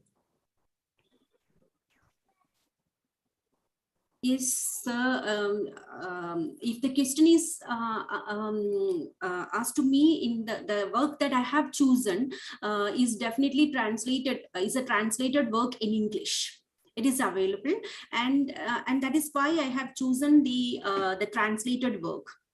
I have the original version as well as the translated version. The play is translated into English in the year 2008. By the translator Anjana Shankar. Thank you. I think that answers Ritian Bandopadhyay's question in YouTube. Yes. So then shall we conclude then? It's 1 o'clock. Okay. Yes. So therefore, thank you all for coming for this very interesting session. And I'm sure that in the future also many of these questions will be coming up. because many of these have not been answered.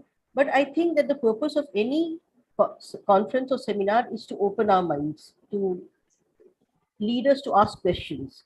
So asking questions is more important than finding answers. Answers will never be found completely. So we will ask questions and we will continue to seek the answers. Maybe we'll find one answer and then we'll go to another one and we'll go to a third one. So this will go on. This process of asking questions and trying to find answers will go on. So therefore, with this, I would like to thank everyone. I would like to thank the 4 presenters and the people who have also come here together with us. And I would also like to thank everyone from the organizing committee for inviting me to chair the session. And with this, I would like to end. Thank you. So with this, we have come to the end of session 1, titled Gender and Translation. I would like to thank Dr. Ivy Hunstack for chairing this session, taking time out of her busy schedule. Thank you, ma'am. Thank you so much for doing this. And I would like to thank all the paper presenters and participants for their contribution to the session. Thank you so much. Now we'll be taking a short break for lunch. We'll be back with session 2 at 2 p.m. Thank you all. Thank you, everyone. Lakshmi, man. Thank you very much.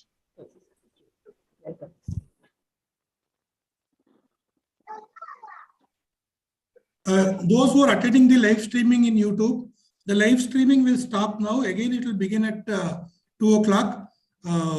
So all those who are logged in here, they can continue to be here or they can log in again at 2 o'clock. Okay. Thank you very much. Thank you. Thank you.